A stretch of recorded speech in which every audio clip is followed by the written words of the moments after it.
Hello à tous, j'espère que vous allez bien. Aujourd'hui, on se retrouve pour une nouvelle vidéo, une nouvelle interview. Et cette fois-ci, je suis en compagnie d'Alexandre. Hello Alexandre. Salut! Et aussi de Capet, puisque je me suis muni de mon meilleur acolyte pour les sujets un peu plus fondamentaux. Hello Capet. Hello, un deuxième Alexandre du coup. Vous pouvez m'appeler Ouais. Capet. J'ai différencié Meilleur les deux prénom. parce que sinon on n'allait pas s'y retrouver. Mais en tout cas, ça me fait très plaisir de vous avoir aujourd'hui pour une discussion qui, je pense, va intéresser plus d'un. Avant de commencer, évidemment, je voulais vous remercier pour le soutien sur tous les épisodes, encore une fois, sur tous les formats interviews, discussions. Je vois qu'il y a beaucoup, beaucoup de commentaires positifs, donc ça fait extrêmement plaisir. Évidemment, si vous aimez ces épisodes, n'hésitez pas à mettre un petit like et à vous abonner si ce n'est pas déjà fait. Et avant de commencer, j'ai la fâcheuse habitude de demander à l'invité qui il aimerait voir prochainement sur la chaîne. Donc, je te pose une colle directement. Mais s'il y a quelqu'un, ou en tout cas des personnes que tu as en tête et que tu aimerais voir, eh bien, c'est le moment. Ah bah, moi, j'ai des classiques en tête, hein. C'est soit Yorick, Sébastien pour parler de mining. Il y a plein de gens intéressants qui ont plein de choses à dire et qui, en règle générale, ont des formats trop courts pour s'exprimer. Donc, c'est pas les idées qui manquent. Ouais. Bah, Donc, les écoute, deux là, hein. Il te faut des noms. Voilà, j'en ai deux. Au moins qui me viennent à l'esprit. parfait, je me note ça. Donc, on va tout de suite pouvoir rentrer dans le vif du sujet. Donc, comme d'habitude, présentation de l'invité, âge, poids, taille, spécialité, que fais-tu dans la vie? C'est beaucoup d'informations, c'est la carte d'identité, mais... Alors, âge, gendarmerie nationale. Non, j'ai 28 ans. Alors, taille 1,90, poids, j'en ai aucune idée. Ça doit être entre, je sais pas, entre 85 et 95. Mais voilà, j'ai pas plus de précision. Je n'ai pas de balance chez moi, donc désolé, je ne peux pas pouvoir être plus précis que ça. On fera avec. Ouais, Plus précis sur la taille des blocs que sur son propre poids. le plus important, on peut pas mettre de NFT dans mon corps, c'est un peu différent. C'était quoi la suite? Ce que je fais dans la vie, spécialité, tout ça? Ouais. Ce que je fais dans la vie, aujourd'hui en termes de titres, je suis directeur blockchain et crypto chez KPMG France. Donc je gère tous les clients qui sont liés de près ou de loin à la crypto, sachant que c'est assez large parce qu'il y a des clients corporate traditionnels qui ne sont même pas financiers, et eux ça va être des sujets soit d'innovation NFT, etc., mais surtout aussi gérer tout ce qui impact sur les directions financières. Puisque évidemment, tu es une boîte, tu lances un NFT, mais en fait, ce que les gens ne voient pas, c'est que derrière, il y a des impacts sur la trésor, le fiscal, le compta, la custodie, tout simplement, puisque évidemment, il n'y a pas grand monde qui propose dans les acteurs financiers traditionnels de faire de la custodie crypto. Donc, est-ce que ces acteurs-là prennent la custodie chez eux, font un RFP, un appel d'offres pour prendre autre part, etc. Bref, donc ça, c'est un premier type de client. Deuxième type de client, c'est plus l'institution financière, avec qui on fait plutôt de la strat. Donc, on remonte d'un cran et on fait de la stratégie. Parce qu'évidemment, les questions, c'est pas de la même nature, c'est plutôt c'est quoi mon marché, qu'est-ce que ça va changer à mon business, voilà, que font mes concurrents, c'est quoi ma feuille de route, etc. Et après, on a aussi une autre verticale qui est dans le sens inverse, c'est-à-dire les acteurs crypto qui ont besoin de services traditionnels. Donc, en particulier en ce moment, ça va être contrôle interne, risque, audit, choses comme ça. Voilà. Après, en termes de deuxième spécialité, donc, historiquement, moi, je ne suis pas né entre guillemets chez KPMG. J'ai fait une startup avant qui s'appelait Blockchain France, puis Blockchain Partner, et qui a été rachetée par KPMG. Donc c'est de là que je viens. Je suis plutôt un entrepreneur au départ. Et j'ai aussi fondé la chaîne tech qui est devenue la DAN. Si on fait très rapidement en termes historiques, c'est un peu plus compliqué que ça, mais donc la DAN qui Je est la savais même pas. C'est pour ça que je dis que c'était plus compliqué. Dans la réalité, la chaîne tech est décédée, hein, on a fermé l'assaut, et c'est juste que la DAN a pris le flambeau de ce que la chaîne tech se revendiquait d'être. C'est-à-dire que la loi Pacte n'avait pas d'ADAN. La loi Pacte, c'était chaîne tech qui était en discussion avec les autorités. Donc c'est pour ça que je raccourcis. Mais en gros, entre 2016 et 2019-2020, le travail côté écosystème, encadrement réglementaire, etc., c'était Chaintech, et j'en étais fondateur et président. Et maintenant, je suis fondateur de la DAN, je suis au board, mais je ne suis pas président. Donc voilà mon autre casquette. Et après, j'ai beaucoup d'histoires. Voilà, ça n'a rien à voir avec le boulot. J'ai des autres spécialités. Quelles histoires particulièrement? De quoi? Quelles histoires particulièrement? Des périodes précises? Ouais, alors j'oscille beaucoup. Il y a des fois où je me prends de passion pour l'Antiquité, après pour le Moyen-Âge, après pour la Renaissance, après pour autre chose. Donc ça varie pas mal au gré de ce que je découvre à droite à gauche. Et puis, j'aime bien les histoires aussi. C'est peut-être pour ça que j'aime bien l'histoire. C'est que j'aime bien. L'histoire, c'est la grande histoire. C'est notre histoire à tous. Mais j'aime bien raconter des histoires, donc même écrire des trucs. Bref, j'aime bien le concept de raconter l'histoire. Je trouve que ça fait l'air pas mal, les histoires. Ce qui explique aussi ton rapport un peu à la monétique et à la monnaie, parce que la monnaie, elle a évolué dans l'histoire. Alors, oui, la monétique, c'est un peu plus technique, mais j'ai pas d'intérêt particulier pour la monnaie au départ. Moi, quand je suis arrivé sur les cryptos, c'était via. Alors, c'était complètement fortuit, puisque je suis arrivé via un cabinet de conseil en moyens de paiement innovants dans lequel j'étais allé, mais pour une question de stage de césure, comme j'aurais pu terminer dans un truc qui fait autre chose. Et j'ai dû faire une forme de veille sur les moyens de paiement innovants. Et j'ai évidemment ressorti Bitcoin que j'avais en tête, mais j'avais jamais eu l'occasion de le creuser. Je m'étais dit, bon, c'est le bon moment. Mais surtout, en fait, je suis rentré par Ethereum puisque j'ai dû faire cette étude en 2015, en juillet. Et donc, en fait, c'était le moment de la sortie d'Ethereum. Donc, Internet en était plein. Et donc, moi, je suis rentré par ce biais-là. Et après, je me suis passionné. Enfin, c'est plutôt dans l'autre sens. C'est que je suis arrivé là-dessus, j'ai trouvé ça passionnant. J'ai une curiosité intellectuelle pour tous les sujets de géopolitique, d'histoire, etc. Et donc, en remontant le rabbit hole de tout ça, je suis retombé sur les sujets de monnaie, sur qu'est-ce que ça veut dire d'une société, sur son impact sur la consommation, la sobriété, etc. Mais en fait, c'est arrivé plutôt dans ce sens-là qu'un intérêt pour la monnaie en général et après qui me fait arriver sur Bitcoin. Et à cette époque de 2015, excuse-moi Léo, c'était un peu le mot magique blockchain aussi. 2015-2016, c'était blockchain. Genre, il y a eu Bitcoin, Ethereum. Ouais. Il y a eu un énorme shift à la fin de l'année 2015 parce que notamment The Economist en a fait sa couverture.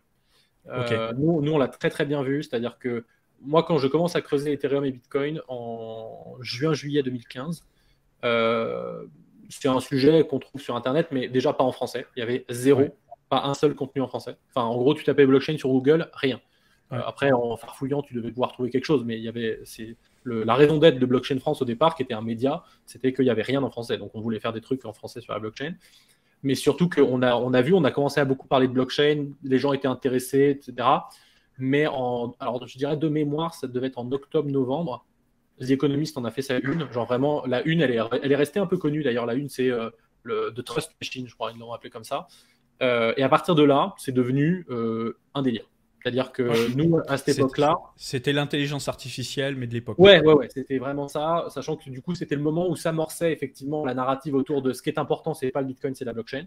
Moi, j'avais pas tout l'historique à ce moment-là, j'avais que 3 mois dans les pattes, et si tu veux, mon gros délire à l'époque, c'était le POC qu'avait montré IBM sur la machine à laver qui commande sa lessive toute seule. J'étais hyper hypé, donc tout le monde est passé par là. Mais donc quand j'ai acheté ce truc là, c'est-à-dire on m'a dit blockchain pas Bitcoin, j'étais en mode ouais Bitcoin on s'en branle de toute façon, c'est nul. Ça a duré 6 mois, 1 an, parce que je sais que j'ai fait un TED, mon TEDx à Dauphine, c'est fin 2016, et déjà à l'époque j'avais changé, j'étais repassé sur Bitcoin. D'ailleurs mon TEDx s'appelle Bitcoin et blockchain, parce qu'au départ je voulais parler que de Bitcoin, mais je savais pertinemment en tête que si je parlais que de Bitcoin tout le monde s'en foutait, donc j'ai rajouté blockchain, mais en fait je parle de Bitcoin. Donc j'ai fait le shift en un peu moins d'1 an, mais j'ai quand même passé 8-10 mois à dire ce que tout le monde disait sur la blockchain, c'est le turfu et le reste c'est de la merde. Et donc ce shift-là, pour reprendre sur The Economist, ce qui était hyper frappant, c'est que nous, à ce moment-là, si tu veux, on est 4 étudiants qui faisaient un blog. On a fait une tribune que certains médias nous ont allègrement volée d'ailleurs. Mais bon, il n'y avait pas une... Enfin, voilà, les gens s'y intéressaient, nous c'était cool, mais c'était pas non plus un délire. Il y a eu la couverture de The Economist. 10 jours plus tard, on était contacté par le ministère de l'économie. On est à ce niveau de délire-là, où juste après, 10 jours plus tard, on était à Bercy en train de parler avec le conseiller de Macron, puisqu'à l'époque, c'était Macron, le ministre de l'économie. Donc oui, à partir de là, c'est parti en délire total, et donc on s'est dit, bon, bah, on a un blog, est-ce qu'on n'en ferait pas autre chose? Et on l'a transformé en boîte, et voilà.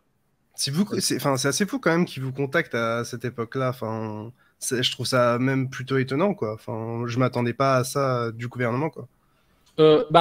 Alors, les conseillers, c'est un animal un peu spécial dans les ministères, parce que c'est des animaux des gens qui ont très peu de vie, qui travaillent énormément, et qui en règle générale sont plutôt pointus sur leur sujet. Et donc, c'est des gens qui, effectivement, quand un sujet émerge, peu importe où, s'ils commencent à voir que ça bouillonne dans les cercles d'initiés, c'est des très bons radars. Et donc après, le plus bizarre, c'est qu'ils nous aient contacté nous. Mais comme je le disais, en fait, ils ont fait comme tout le monde, probablement, ils ont mis blockchain sur Google, et en fait, le premier site, c'était Blockchain France. Le reste, c'était des contenus anglais. Moi, à l'époque où j'ai commencé à me renseigner, c'était par le boulot et tout le monde parlait, c'était blockchain. C'était vous et Ethereum France, voilà, tout simplement. Et je vous ai suivi sur Twitter et Ethereum France. Et Ethereum France, du coup, Ethereum France, c'était Simon à l'époque. Et effectivement, Ethereum France, je crois qu'il s'est lancé 2 ou 3 mois après nous. Mais c'était sur le même créneau, c'est-à-dire que nous, on avait mis le site de référence sur la blockchain en français, et lui, il avait lancé le site de référence sur Ethereum en français. et on l'avait contacté en faisant tiens, bonjour, tu fais la même chose que nous, c'est cool. Et puis après, on s'était vu et on s'est très bien entendu. Mais il y avait aussi Bitcoin France à l'époque, mais qui était un peu plus confidentiel parce que c'était un wiki, quoi. Ouais, c'était un peu un wiki de l'information autour de Bitcoin. Non, je parle pas de Bitcoin.fr, je parle de Bitcoin. Ah, pardon. Je connais pas. Parce que Bitcoin.fr, c'est exceptionnel ce qu'ils font en termes de documentation. Il y a tout ce qui s'est passé en France depuis genre presque 10 ans. Donc c'est assez exceptionnel. Bon, merci à eux. Mais là, je parle de Bitcoin France, qui était une forme de tentative de faire une première association des acteurs Bitcoin en France. Mais alors, les acteurs Bitcoin en France en 2014, ça fait peur. C'est pas grand monde. Donc, c'était des joueurs de poker et des alcooliques qui faisaient des meet-up un peu, quoi. En très rapide. Mais bon, en tout cas, il ne peut pas faire une asso qui va demander une réglementation au niveau européen, quoi. Ok. C'est assez marrant aussi que tu sois arrivé par la porte du fondat, entre guillemets, plutôt que par la porte de la spéculation, parce qu'on est tous attirés par ça. T'as jamais eu l'appât du gain, ou en tout cas, c'est jamais quelque chose qui t'a intéressé, obsédé, ou juste... En 2015, j'ai acheté 50 bitcoins. Pas de 50 bitcoins, pardon. 50 euros de bitcoin. Je vous calme tout de suite. Donc, 50 euros de bitcoin, parce que le bitcoin était à 200 euros quand moi j'ai acheté. C'était, je crois que août 2015, c'est vraiment le creux de la vague. C'est genre vraiment, il n'y a pas eu plus bas après. Donc moi j'ai acheté à ce moment-là. On est allé acheter. En fait, moi, mon but, pourquoi j'ai acheté à ce moment-là, c'était pas. En fait, je voulais même pas acheter. C'était plus d'aller faire une démo de paiement, puisque encore une fois, j'étais dans un cabinet de conseil en moyen de paiement innovant. Donc mon but était de montrer à mon boss qu'on pouvait payer en bitcoin. Et pour ça, il faut du bitcoin. Donc j'ai acheté mes bitcoins et je suis allé au soft bar, comme beaucoup de gens, et j'ai montré qu'on pouvait payer en bitcoin. Bon, l'opération n'a pas été très concluante, puisque le patron en question, il voit que pour payer en bitcoin, il faut sortir un téléphone, un QR code, regarder le prix du bitcoin, attendre des confirmations, etc. On est sorti, il m'a fait, bon Alexandre, tu sais qu'il y a le sans contact, je crois que c'est un peu plus une priorité que ton bitcoin. Et il a eu raison, puisque en 2015, on se remet pas trop, parce que maintenant c'est habituel, mais il y avait presque pas de sans contact en France. Et du coup, ça c'est très. Enfin, il n'y a que ça, maintenant on paye en sans contact partout. Donc lui, il a plutôt focalisé là-dessus et il a eu raison. Et après Bitcoin, moi j'en ai pas racheté. J'ai racheté quelques Ethers quand ils étaient à 4 euros en janvier 2016. Puis j'ai fait n'importe quoi, c'est-à-dire que vraiment pendant 3 mois j'étais le roi du monde, comme beaucoup de gens, ouais, genre t'achètes, tu vends, tu gagnes un peu d'argent. Ensuite, j'ai fait YOLO total sur The DAO, qui évidemment n'a pas été une exceptionnelle idée. Et donc après ça, j'ai fait OK Alexandre, t'arrêtes tes conneries. D'autant que je voulais pas mettre beaucoup, parce qu'à l'époque je ne me payais pas et j'étais étudiant. Donc en fait, à moins de ponctionner l'argent de mes parents pour spéculer, je pouvais. Voilà. Donc en fait, c'était compliqué. J'étais très limité. Donc du coup, à partir de là, j'ai plus rien acheté jusqu'à ce que je me paye. C'est-à-dire en 2017, au top de la bulle, parce que je suis vraiment quelqu'un qui time exceptionnellement bien les marchés. Donc non, je suis pas un trader. Je m'en fous du prix et je DCA et je regarde pas. Après, je dois avoir 5% de ce que j'ai qui est sur des coins à la con, mais 90%, 95%, c'est Bitcoin Ether. Ok. On a vu du coup que tu as sorti un livre, enfin que tu l'as coécrit avec Claire Balva de mémoire. Tout à fait. Très belle réussite. Absolument d'un goût exceptionnel. En tout cas, on le reconnaît direct. C'est plutôt une bonne chose. C'est important d'être reconnu. J'ai eu plutôt des bons échos de Caped. Je voulais savoir si tu avais eu globalement des échos plutôt positifs des gens qui l'ont lu. Et surtout, qu'est-ce que tu as appris en l'écrivant avec Claire? Est-ce que ça t'a permis de prendre du recul? Est-ce que ça t'a permis peut-être de te remettre les idées au clair sur certains points? Enfin, voilà. Quel est un petit peu l'apprentissage de ce livre? Le plus gros apprentissage est plus en termes de méthode que de contenu, parce que le contenu, en réalité, moi, des conférences, j'en ai fait probablement plus d'une centaine ces 6 dernières années, donc je l'avais déjà. Le plus difficile, c'était de l'organiser dans quelque chose qui soit digérable par un néophyte. Et donc, on s'est posé beaucoup de questions sur par où on arrive, parce que quand on est en conférence, c'est pas le même format, c'est-à-dire que s'il manque quelque chose sur la slide, on parle et puis on remplit, et en fait, on peut s'adapter à l'auditoire. Si l'auditoire n'a pas compris quelque chose, ce ne sera pas le même d'ailleurs l'auditoire d'après. Il peut très bien t'interrompre au bout de 5 minutes pour dire mais qu'est-ce que tu me racontes? Et on s'adapte et du coup on corrige et on ne peut pas le faire sur un livre. Donc il faut être beaucoup plus ambitieux en termes de rigueur, de méthode et surtout d'histoire qu'on raconte justement. Et donc ça nous a permis de peut-être un peu plus le structurer, cette approche. Et pour ceux qui l'ont lu ou qui vont le lire, ils constateront qu'en fait on parle pas tant que ça de crypto pendant 60 pages en fait. Pendant 60 pages, on parle du problème qu'on essaye de résoudre. Chose que je trouve qui... En fait, si tu vas sur Amazon aujourd'hui, que tu mets Bitcoin, tu vas avoir 45 bouquins comment devenir riche. Tu vas avoir les quelques bouquins type Mastering Bitcoin, machin, ou si tu n'es pas cryptographe, tu peux l'abandonner. Tu vas avoir les 2-3 bouquins type Adli et Jacques Favier, où genre, c'est le turfu, mais en termes de porte d'entrée, c'est compliqué. Tu parles de la monnaie acéphale, ce genre de choses. En vrai, conceptuellement, c'est hyper intéressant, tu vois. Mais c'est pas, enfin, pour Madame Michu qui arrive et qui dit c'est quoi ce Bitcoin, c'est pas sa porte d'entrée, je pense. Donc nous, on a pris l'interstice de se dire, en fait, on rencontre tellement de gens. Moi, ça m'est arrivé des tonnes de fois, d'expériences où je fais ma conférence, je sors de ma conférence, il y a genre plein de gens qui viennent me voir et qui me font merci. Tu veux, j'ai fait, ça doit être la 15e conférence que je fais. C'est la première fois que je comprends. Et donc, moi, j'avais besoin de parler à tous ces gens-là parce que les 15 fois d'avant, ils ont eu des gens qui, au bout de 2 minutes, leur parlaient du problème des généraux byzantins et on s'en fout, en fait. Et donc là, dans ce livre-là, on voulait parler de Bitcoin surtout parce que, pour moi, ça reste l'éléphant dans la pièce. 80% de l'intérêt du sujet, c'est ça. Mais on savait que si on ne parlait pas de NFT, Ethereum, tout ça, en fait, on ratait tout un pan du sujet qui intéresse beaucoup de gens. Donc, on était obligé d'en dire 2 mots aussi. Mais il fallait absolument qu'on parle du problème. On résout quoi avec cette merde, en fait? D'où ça sort? Pourquoi ça existe? Et donc, en fait, peut-être les 50-60 premières pages du livre, c'est quoi la monnaie? D'où ça vient? Comment elle a évolué? C'est quoi la numérisation? Un passif versus un actif? L'anonymat? Là. Et ensuite, une fois que tu as fait tout ça, voilà, je t'ai introduit qu'il y a 2 ou 3 problèmes que sont justement la bancarisation et donc la dépossession avec le monde numérique et la décorrélation de la monnaie de la numéralité physique. Une fois que tu as ces 2 problèmes, d'ailleurs, tu peux très bien dire la solution, c'est pas Bitcoin. Je sais pas, c'est de revenir à l'état de mort, j'en sais rien. Mais tu peux aussi dire, OK, je comprends le problème. Donc, je comprends la proposition de valeur et donc, j'accepte beaucoup mieux tout ce qui arrive à suite parce que je comprends à quoi ça sert. Donc, oui, on a eu plutôt des bons retours dessus. Alors après, peut-être que je n'entends pas les mauvais retours. Hein, c'est un peu le principe du biais. Mais non, j'en ai plutôt des bons retours, ouais. Par rapport à la méthode, juste, moi, comme je t'ai dit, j'ai lu la moitié sur Bitcoin et la blockchain. Ça m'a énormément fait penser à comment moi j'ai approché le marché.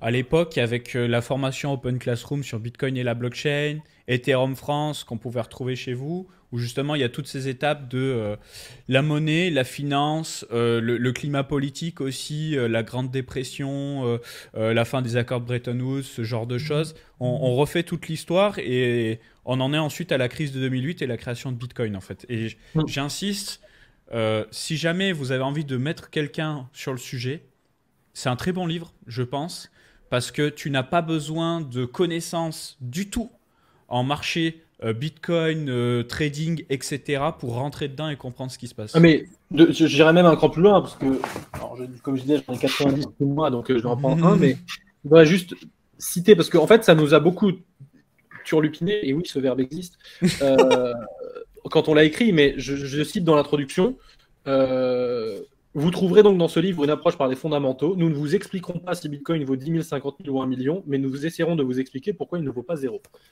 Voilà. Ça résume tout l'objectif du livre. Moi, que ça vaut 10, 20, 50, que tu ailles faire du levier x100 sur... Je m'en fous, c'est pas mon sujet. Mon sujet, c'est que tu comprennes pourquoi ça ne vaut pas zéro. C'est-à-dire qu'il y a un fondamental, des gens s'en servent, ça a une utilité sociale, malgré voilà, ce que certaines disent. Et une fois que tu as compris ça, c'est toi qui mets la valeur derrière. Si tu n'es pas prêt à payer 10 000, bah, tu n'es pas prêt à payer 10 000, je m'en branle, c'est pas mon sujet. Mais mon sujet, c'est de te faire comprendre que ça ne retournera pas à zéro, en fait. Parce que ça ne vaut pas zéro. Pourquoi, pour toi, on voit des personnes comme Nouriel Roubini, etc., qui disent que globalement ça vaut zéro, que c'est de la merde. Enfin, qu'est-ce qui est recevable quand tu écoutes ces personnes-là? Est-ce que c'est juste un manque d'objectivité ou de connaissances, ou est-ce qu'il y a des vrais arguments qu'on ne cite pas ou dont on ne discute pas entre nous, par exemple, dans l'écosystème? Ça dépend. Il y a une typologie diverse et variée de contempteurs de Bitcoin. Il y a une première catégorie qui relève de la mauvaise foi la plus totale, c'est-à-dire où ils n'ont pas envie de comprendre. Voilà, vraiment, ça les intéresse pas. Certains ont un petit peu compris, mais attaquent quand même parce qu'ils n'ont pas envie que ça émerge. Là-dessus, typiquement, moi, mon histoire, comme dire une histoire, non, mais, enfin, mon histoire entre guillemets avec Nicolas Dufresne, c'est celle-ci, c'est-à-dire que au départ, donc aux fonctionnaires et avec lequel j'ai eu quelques débats sur le sujet de Bitcoin. Et non, pas Nicolas Dufresne. Non, pas Nicolas Dufresne, qui est une parodie. Délicieuse parfois, il faut le dire, mais enfin, c'est un autre sujet. Non, en gros, Nicolas Dufresne, au départ, moi, j'en ai toujours pas d'ailleurs, j'ai pas d'animosité particulière. Moi, je m'en fous. Moi, je l'ai pris comme n'importe qui, à qui je veux essayer de prouver que ça a une utilité, que ça peut être intéressant, c'est un enjeu de souveraineté, etc. etc. On a fait des débats dans lesquels moi, je me disais, OK, il y a des sujets sur lesquels ce qu'on fait tous, c'est on cherche sur Internet, on trouve des médias qui en parlent et on fait du coup ça c'est la vérité et du coup bam, j'ai un argument. Mais quand on n'est pas expert ou qu'on n'a pas creusé le sujet trop longtemps, ça va. En gros, je peux pas lui reprocher de pas être l'expert mondial du sujet. Il dit quelque chose qui est relayé par Le Monde ou Les Échos. Bah, c'est mon travail de dire alors oui, ça a été relayé. Cependant, je vais te le décortiquer et je vais te prouver que A, B, C, en fait, c'est pas tout à fait vrai et j'essaie d'apporter ta mesure. Bon, on a fait quelques débats là-dessus. Et moi, au départ, j'en étais resté sur le bénéfice du doute, quoi. C'est genre non, pour l'instant, il n'a pas toutes les informations en main. Je ne désespère pas de lui montrer que c'est pas inutile. On a fait d'autres débats dans lesquels il y avait un peu plus de mauvaise foi et j'en avais un petit peu marre, mais j'ai pas complètement rangé mon objectif de pédagogie et j'ai continué de le faire. Et j'ai fait notamment un très très très long article qui s'appelait le manuel de survie dans la jungle des poncifs anti-Bitcoin, qui est sur mon Medium, qui fait je sais plus, 20 pages, quelque chose comme ça, dans lequel justement, moi ce qui m'avait frustré, c'est qu'on avait eu un débat sur France Culture. Et sur France Culture, en gros, quand la prod nous avait appelé, alors d'abord, il ne devait pas y avoir moi, au départ, il ne devait y avoir que lui. Mais ça a été reporté pour je ne sais plus quoi, Covid, un truc comme ça. Et entre-temps, du coup, moi, j'ai réussi à dire à France Culture, amener un contradicteur quand même, parce que sinon, là, il a un boulevard et il va raconter que de la merde. Et, C'est ça. Ils ont fait OK, on vous amène, mais par contre, c'est mieux s'il y a une troisième personne neutre, parce que là, vous êtes pour et contre, et il y a un neutre. Alors, je leur ai dit, c'est une mauvaise idée. Ça n'existe pas en fait les gens neutres sur Bitcoin. Donc vous allez rajouter une personne, elle va nécessairement déséquilibrer le débat. Mais ils m'ont dit oui, non, si on va prendre un universitaire, etc. Moi je savais ce que ça voulait dire. Les universitaires sont tous contre Bitcoin, donc voilà. Donc j'étais bon, tant pis. Ça n'a pas manqué. Nous avons donc eu quelqu'un qui est venu dire que c'était de la merde, etc. Et ce qui était du coup très frustrant de mon côté, c'est que en fait c'était Monsieur Dufresne, qu'est-ce que vous avez à dire? C'est de la merde, ça sert à rien, nanana. Donc moi, je prenais mes petites notes pour dire là, il a faux, machin, pour quand je devais répondre. Mais ensuite, c'était pas Alexandre, du coup, quoi. C'était Monsieur Ludovic Desmet en plus, qu'est-ce que vous en pensez? Je rajoute que c'est nul parce que ABC. Et moi, du coup, j'étais là avec ma page entière de Deux notes. contraintes, tu parais pour un con, clairement. Non, mais c'est pas une question de paraître pour un con, c'est une question de... Déjà, ça crée un biais chez l'auditeur que je suis en minorité. Et déjà, ça, c'est chiant. Et une deuxième chose, c'est que ensuite, quand la présentatrice me relance, elle me relance sur autre chose, parce qu'elle n'a pas envie que le débat stagne. Donc, si tu veux, on a parlé de minage, on a parlé de pollution, on a parlé de blanchiment, on a parlé de nanana. Et ensuite, au lieu de dire, Alexandre, qu'est-ce que vous avez à dire à ça, elle enchaîne sur, oui, mais aux États-Unis, Michael Saylor, machin, ou j'en sais rien, enfin, bref, on s'en fout, mais un autre sujet. Donc, moi, je me retrouve avec une minute, puisque c'est le format radio, pour dire pourquoi tout ce qui a été dit par deux personnes avant moi, qui ont eu 2 fois plus de temps, est faux, sachant que démonter quelque chose, en général, ça prend 5 fois plus de temps que de le dire. Plus il faut que je réponde à sa question. Donc en fait, c'était infaisable et à chaque fois, je répondais au premier point et elle me faisait oui, on vous a entendu, Nicolas Dufresne. C'était quoi déjà le média? France Culture. France Culture. Okay. Et donc suite à ça, moi j'étais très frustré parce que j'avais moult arguments et j'étais entouré de gens qui ont dit des trucs fous. Et donc j'ai fait ce médium-là parce que c'était un peu l'exutoire, quoi. C'était de dire voilà, toute personne qui a écouté ça, s'il vous plaît, voilà le manuel de survie aux 25 poncifs qui ont été dits en l'espace d'une demi-heure, et j'ai plus de place par écrit pour m'exprimer, donc je le fais. Et en fait, c'est là que ma relation, entre guillemets, avec Dufresne a changé, parce que j'ai fait ce truc-là, qui était une forme de... Tu nous reproches toujours à la communauté Bitcoin de ne pas être structuré, de dire de la merde, d'être des complotistes, d'être des machins. Je t'ai fait 20 pages, j'ai 65 sources, c'est United Nations, Agence internationale de l'énergie, Interpol, etc. Donc, si tu veux les critiquer, il n'y a pas de problème, mais je pense que je suis assez bâclé. Voilà, j'attends ta réponse à ces 25 pages. Évidemment, lui, sur Twitter, il était en mode « Ouais, t'inquiète, j'y réponds tout le temps. » Mais par contre, ce qui m'a emmerdé, c'est qu'on a refait un débat, je crois que c'était 15 jours après sur RT France. Oui. RT France. Ah, déjà, t'as pas le même biais. T'as pas le même biais, là, déjà. Hein. Bon, bref. Et donc, dans ce débat-là, il a notamment, à un moment donné, cité un chiffre qu'il y a dans mon article. Donc, je sais qu'il l'a lu, parce qu'il ne l'a jamais cité avant. Et ce chiffre, c'est qu'il y a 1 milliard de dollars de ransomware payés en Bitcoin dans le monde, contre 20 milliards en dollars. Parce que c'est la monnaie des terroristes et des ransomware, mais bon, les ransomware n'ont pas été inventés en 2008, et accessoirement, comme ce chiffre le montre, la quasi-totalité, ça reste du dollar aujourd'hui. Sauf que lui, il n'est pas allé au bout de l'argument. Il est arrivé sur la télé, il a fait, c'est la monnaie des ransomware, il y a 1 milliard de dollars de ransomware en 2020. Et donc voilà, dans ma tête, c'est... Ah, donc ce n'est même plus caché. C'est-à-dire que c'est full mauvaise foi. Tu as lu l'article, tu as lu la source, tu sais que tu dois contextualiser l'information et que c'est pas 1, c'est 1 sur 20, mais tu le dis pas. Donc, à partir de là, j'ai dit, ok, donc toi, tu n'es pas dans une volonté de comprendre, donc je ne te parle plus. Et d'ailleurs, depuis 1 an, ce qui est d'ailleurs très drôle, c'est que lui continue de faire ce qui peut s'apparenter à du harcèlement, c'est-à-dire vraiment régulièrement les tweets, Alexandre, votre meute sectaire, vous êtes terroriste, vous êtes machin, etc. Moi, je ne lui ai pas adressé un tweet depuis 1 an, janvier 2022, donc oui, 1 an. Mais lui, il continue. Mais moi, je ne perds plus de temps. Je sais, ça y est, il est passé dans la catégorie mauvaise foi. Ça ne sert à rien de passer du temps.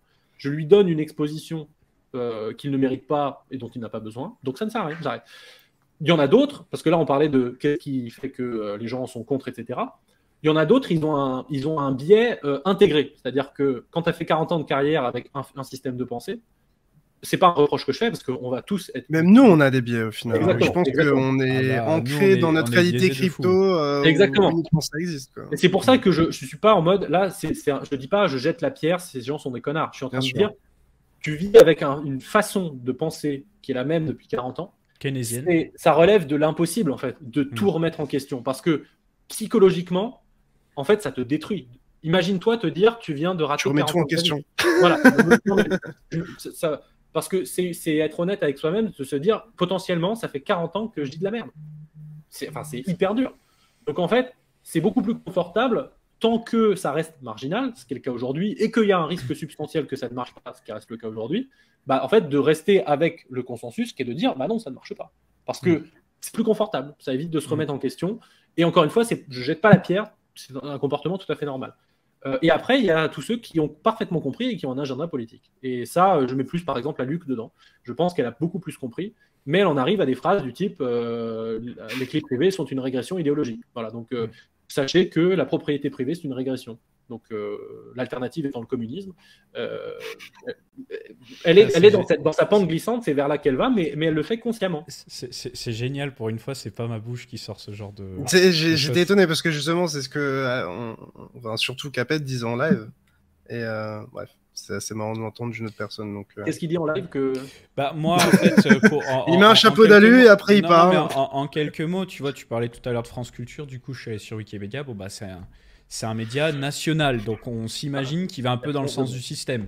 RT France, c'est un média presque d'opposition russe, donc forcément, il va avoir un biais qui est différent. Et dans le cas de la Luc, parce que Dufresne, j'ai même pas suivi le sujet, c'est full mauvaise foi, bon bref, aux fonctionnaires. La Luc, pour moi, en fait, elle joue une carte pour gagner une place, soit à la Banque de France, soit au FMI, soit à la Banque Centrale Européenne.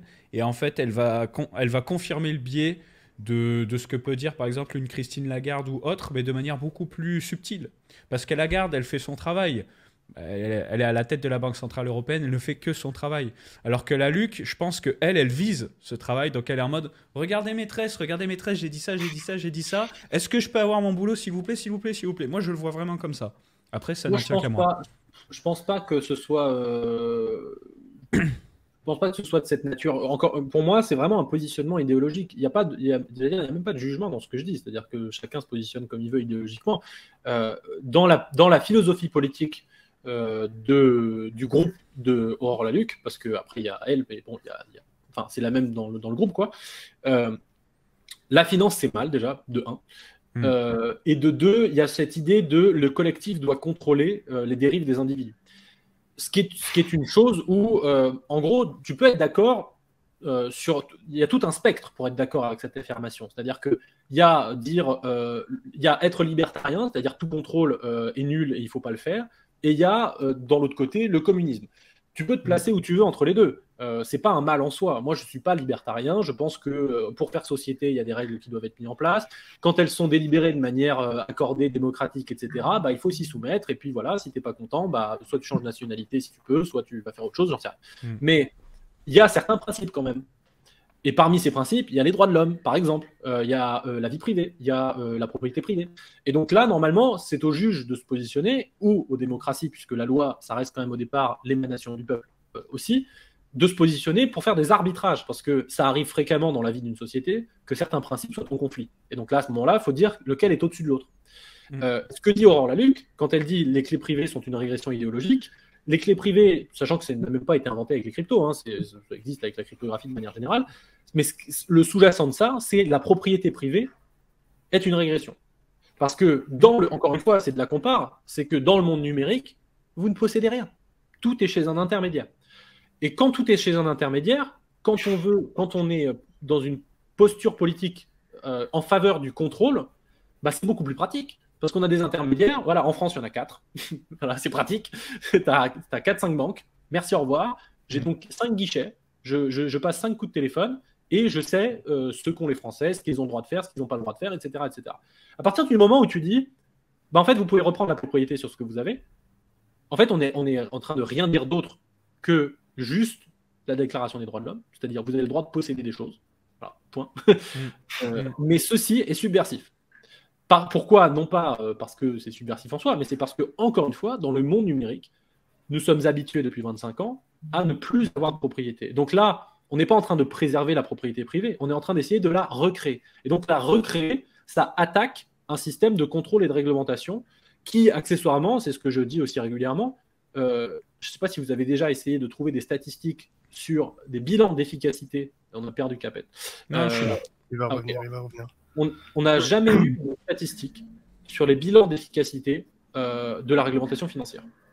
Je n'ai aucune idée de est-ce que 1 euro mis en compliance, ça permet d'éviter combien en blanchiment. Je n'en ai aucune idée. J'aime bien ce débat-là. Alors là, ça pourrait être un talk pour une émission qui n'a rien à voir. C'est est-ce que la réglementation est saine? Est-ce que c'est un système de censure maquillée? Est-ce que c'est un système de détournement de fonds? Parce que voilà, ça fait manger des gens, hein, le compliance, il faut le dire. Oui, mais en fait, moi, la frontière que je ne passe pas, parce qu'elle est toujours très ténue et après, ça peut être une pente glissante, c'est entre. Il y a une organisation systémique avec des gagnants et des perdants, et il y a une organisation systémique contrôlée par quelqu'un qui tire les ficelles, et qui n'est pas exactement la même assertion. Parce qu'un état de fait, bah, voilà, il y en a partout des états de fait, ça existe, c'est le principe d'un état de fait. Il y a toujours des gens qui en tirent avantage et d'autres qui n'en tirent pas avantage. Est-ce que ça veut dire pour autant que quelqu'un à la manette derrière tire les ficelles pour contrôler Michel qui en fait fait ça? Non, en fait, c'est la fameuse phrase de je sais plus qui, mais on donne parfois trop d'importance à, on va dire, la méchanceté ou la volonté, alors que parfois c'est juste la connerie, par exemple, qui peut l'expliquer, ou j'ai pas fait exprès, ou bien une série de contingences qui nous amène à une situation dans laquelle bah, toi tu es hyper bien, mais en fait tu n'avais pas du tout prévu d'être dans cette situation-là. Et ça, je fais cette distinction parce que c'est très important, parce que si on la fait pas, très rapidement on glisse dans le complotisme bas de gamme, quoi, qui n'est pas forcément le meilleur. Non, mais après, tu sais, il y a la fameuse main blanche. Tu vas avoir la main blanche du marché, et là, ce serait la main blanche de l'idéologie du compliance, de la réglementation, toujours plus de réglementation. Mais ça, c'est vrai que c'est un énorme tabou dans le milieu financier, voire en dehors. Hein, c'est que l'assertion de base, à savoir plus je réglemente, mieux c'est, n'est pas challengeable. C'est un acquis pour tout le monde, c'est le postulat de base, de départ, duquel on doit tous partir. Et une fois qu'on a ce postulat, alors... Sinon on est un terroriste, globalement. Sinon, on est carrément un vilain. Donc c'est ça le problème, c'est que en fait, on a une société qui est anesthésiée sur pas mal de sujets et qui ne tolère plus le risque. Mais ce qui est paradoxal, c'est que tu fais pas une démocratie sans risque, parce que le principe de la résilience, c'est qu'il y a un peu des électrons libres et qu'il faut que ces électrons libres soient en capacité de faire autrement, de transgresser les règles pour faire progresser ta société. Et j'utilise tout le temps ces exemples-là aussi, mais il y a des gens qui ont des points communs, voilà, Nelson Mandela, De Gaulle, Martin Luther King, etc. Qu'est-ce qu'ils ont en commun? Ils ont tous été criminels. Voilà. Si ta société n'avait jamais bougé, tous ces gens-là seraient criminels. Mais comme ils ont dit, en fait, je m'en fous de la loi, moi je pense que l'apartheid c'est pas bien, les nazismes c'est pas bien, etc. En fait, les gars se sont battus, mais De Gaulle était qualifié de hors-la-loi en France. Bon. Même au final, si tu regardes, il y a plein d'exchanges globalement qui opèrent pas de manière légale et qui juste continuent d'opérer dans l'espoir que justement le fait qu'ils deviennent tellement gros fasse bouger les lignes et que derrière le système s'y adapte. Et si tu fais pas ça ou si tu n'en as pas les moyens, c'est compliqué d'exister. Et à ce moment-là, tu fais même plus de crypto quasiment. Enfin, tu peux t'adresser difficilement à beaucoup de gens, quoi. C'est pour ça que pour moi, c'est ce que je critique depuis des années, mais la stratégie long terme de la France et de l'Europe sur ce sujet-là, elle n'a pas pris les choses par le bon bout. C'est-à-dire que à partir du moment où innover, c'est transgresser, parce que innover dans un cadre full contrôlé, ça n'existe pas vraiment, ça veut dire que tu sais qu'il y aura de la casse. Et c'est le principe du risque. Je veux dire, si tu prends un risque tout en sachant que ça se passera toujours bien, c'est qu'il n'y a pas de risque, en fait. C'est le principe. Donc, si tu prends un risque, tu sais qu'il va y avoir de la casse, quelque part. Donc, la philosophie avec ça, qu'on aurait dû avoir, c'est puisqu'il va y avoir de la casse, autant que ce soit de la casse faite par nos acteurs chez nous, ensuite ils seront chez nous, on pourra les réguler, encadrer et amener le marché vers une forme de maturité, mais avec des acteurs qu'on contrôle. Mais on a préféré le faire dans le sens inverse, parce qu'encore une fois, on est un peu anesthésié au risque, et on a préféré dire, non, je vais complètement sécuriser tout le monde, parce que c'est pas bien de perdre de l'argent, le terrorisme, c'est pas cool, etc. Donc, on va d'abord mettre un cadre énorme, réglementaire, etc., que l'industrie bancaire a eu 400 ans pour s'adapter. On va le mettre sur les cryptos. Et ensuite, ce sera safe. Et donc, on pourra opérer. Et oui, sauf que ensuite, déjà, les acteurs ne seront pas chez nous. Donc, on passe notre temps à demander des avis aux étrangers. Et ensuite, en fait, non, il y a un truc qui s'appelle Internet et qui fait que tu as beau pas être agréé, tu es aux Bahamas, tu t'en fous. Tu opères avec des Français.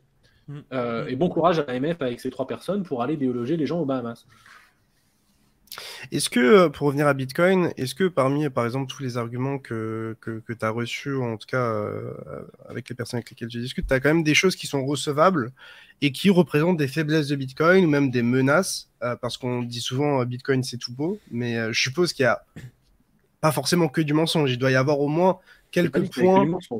Non, bien sûr, non, mais, ou de la mauvaise foi. Mais il y a probablement des points de faiblesse, ou en tout cas des menaces. Est-ce que tu en décèles certaines? Est-ce qu'il y en a certaines qui t'inquiètent, par exemple? La plupart des critiques informées de Bitcoin, c'est parce qu'ils ne partagent pas la philosophie économique. Et ça en fait, l'économie, ça relève d'une querelle de chapelle. Donc, ni moi, ni eux ne pourront prouver qu'on a tort ou raison. Si vous pensez si tu es quelqu'un qui pense que le système économique actuel fonctionne bien, je vais reprendre Nicolas Dufresne. Nicolas Dufresne, par exemple, lui, il a un postulat de base qui est peu ou prou. Voilà. En tout cas, il n'est pas complètement éloigné du postulat de base des bitcoiners, ça ne marche pas. Mais par contre, lui, imprégné d'une philosophie économique qui est quand même beaucoup plus keynésienne, à gauche et étatiste et central bank, lui, son alternative, c'est encore plus. C'est-à-dire, ce qu'il propose, c'est les monnaies numériques de banque centrale. On va pouvoir directement mettre de l'argent dans les comptes des épargnants. Et puis, on va pouvoir donner une couleur à l'argent. Voilà, ça, c'est de l'argent qui peut aller dans la révolution verte et ça non. Et ça va être formidable parce que ça va nous permettre de tous ensemble aller vers la transition écologique. Et moi, typiquement dans mon médium, ça, c'est le truc que je traite en dernier, mais en fait, c'est pas compatible avec la démocratie, son truc. C'est-à-dire que lui, aujourd'hui, il pense que l'écologie, c'est super important. Ce qui est mon cas aussi. Mais s'il va dans la rue, en fait, les gens ils vont répondre sécurité, immigration, pouvoir d'achat, investissement. Voilà. Donc là, par exemple, il y a la guerre en Ukraine. D'accord. Tu fais de la monnaie numérique de banque centrale. Tu demandes aux gens pourquoi est-ce que je crée de l'argent. Avant d'arriver à pondre des éoliennes, on peut te dire on va avoir acheté des tanks. Parce qu'il faut. Non, mais il faut se préparer. Enfin, il y a un côté où on a peur. Donc, si on peut créer de l'argent, pourquoi on peut créer de l'argent pour construire des éoliennes et pas pour renflouer l'hôpital? Allons-y, on renfloue l'hôpital. Et puis avant l'hôpital, il y a l'école aussi qui marche pas. Let's go. Sauf qu'à la fin, en fait, c'est super, mais on est tous pauvres. Ça marche pas. L'argent ne vaut plus rien. Moi, c'est pour ça que je suis pas d'accord avec lui, mais ça, c'est juste parce qu'il a une proposition différente de la mienne. Je dis pas, tu vois, c'est différent de dire je ne suis pas d'accord avec le postulat de Bitcoin qui est de dire qu'on serait mieux loti avec une monnaie finie et blablabla et blablabla. Mais c'est autre chose que de dire des trucs faux et de dire non, c'est de la merde parce que ça finance le blanchiment. Non, aujourd'hui, 100% des gens te disent que c'est faux, y compris les détracteurs. Donc arrêtez vos conneries, juste c'est faux. Voilà, donc faut les mettre sur des cases différentes. Il y a des critiques informées qui sont juste pas d'accord avec le modèle de société que ça prône, qui sont pas d'accord avec X, Y, Z, et why not, tu vois, pourquoi pas. Mais en tout cas, et je te laisse enchaîner, Léo. Pour ceux qui nous écoutent, si vous voulez vraiment vous intéresser un peu plus à l'économie, n'hésitez pas à regarder les séries de reportages sur le keynésianisme, le marxisme, Friedrich Hayek, pour comprendre les différents points de vue. Comme il le disait, le keynésianisme, c'est il faut que l'État ait encore plus de pouvoir, parce que si le système dévisse, c'est parce que l'État n'a pas assez de pouvoir pour pouvoir le revisser. Et il y a d'ailleurs... Désolé, il y a d'ailleurs de très belles conférences de Surfing Bitcoin 2022 où il y a des VOD et qui traitent notamment de ce sujet-là. Donc, j'invite les gens à regarder ça. Il y a de belles interventions. Après, il y a le sujet de fond, de philosophie économique et politique. Et après, il y a le sujet aussi de politique politicienne, entre guillemets. Parce que j'y pense parce que tu parlais de Surfing Bitcoin. Mais c'est ce que disait Nathalie Janson sur scène à Surfing Bitcoin. C'est que tu peux avoir une querelle philosophique, entre guillemets, sur c'est quoi le mieux entre l'autrichienne, le keynésien, machin. Mais le problème, c'est que ce débat-là, il est pollué par des contingences parfaitement terre à terre, à savoir que en France, si t'es pas keynésien, tu fais pas carrière. Donc en fait... Dans l'État. En l'État. Tu peux pas émerger dans le monde universitaire si tu viens dire que l'État, c'est de la merde. Parce qu'en fait, c'est l'État qui te finance. Donc, compliqué. Donc, c'est très, très difficile. Alors, tu vois, après, le truc, c'est que le truc s'auto-entretient. Évidemment, si 80% du monde universitaire te dit que le keynésianisme, c'est bien, en fait, tu peux pas vraiment aller contre le consensus, puisque dans la plupart des sciences dures, normalement, le consensus, c'est ce qui fait foi. On est foutu, quoi. Non, c'est pas foutu, parce que c'est juste qu'il te faut un événement singulièrement marquant pour pouvoir changer le consensus. Mais il ne changera pas en l'État, et en tout cas pas en France. Parce que culturellement, en France, c'est pas comme ça. Mais le keynésianisme, on n'est pas nécessairement sur je veux l'État partout, parce que ça relève plus de non, mais d'un point de vue économique, plutôt sur la logique planche à billets, pas l'État partout pour l'État partout. Tant que ça, parce que le keynésianisme, c'est plus en période de creux économique, il faut que l'État s'octroie une capacité d'intervenir via la création monétaire pour, en gros, réduire les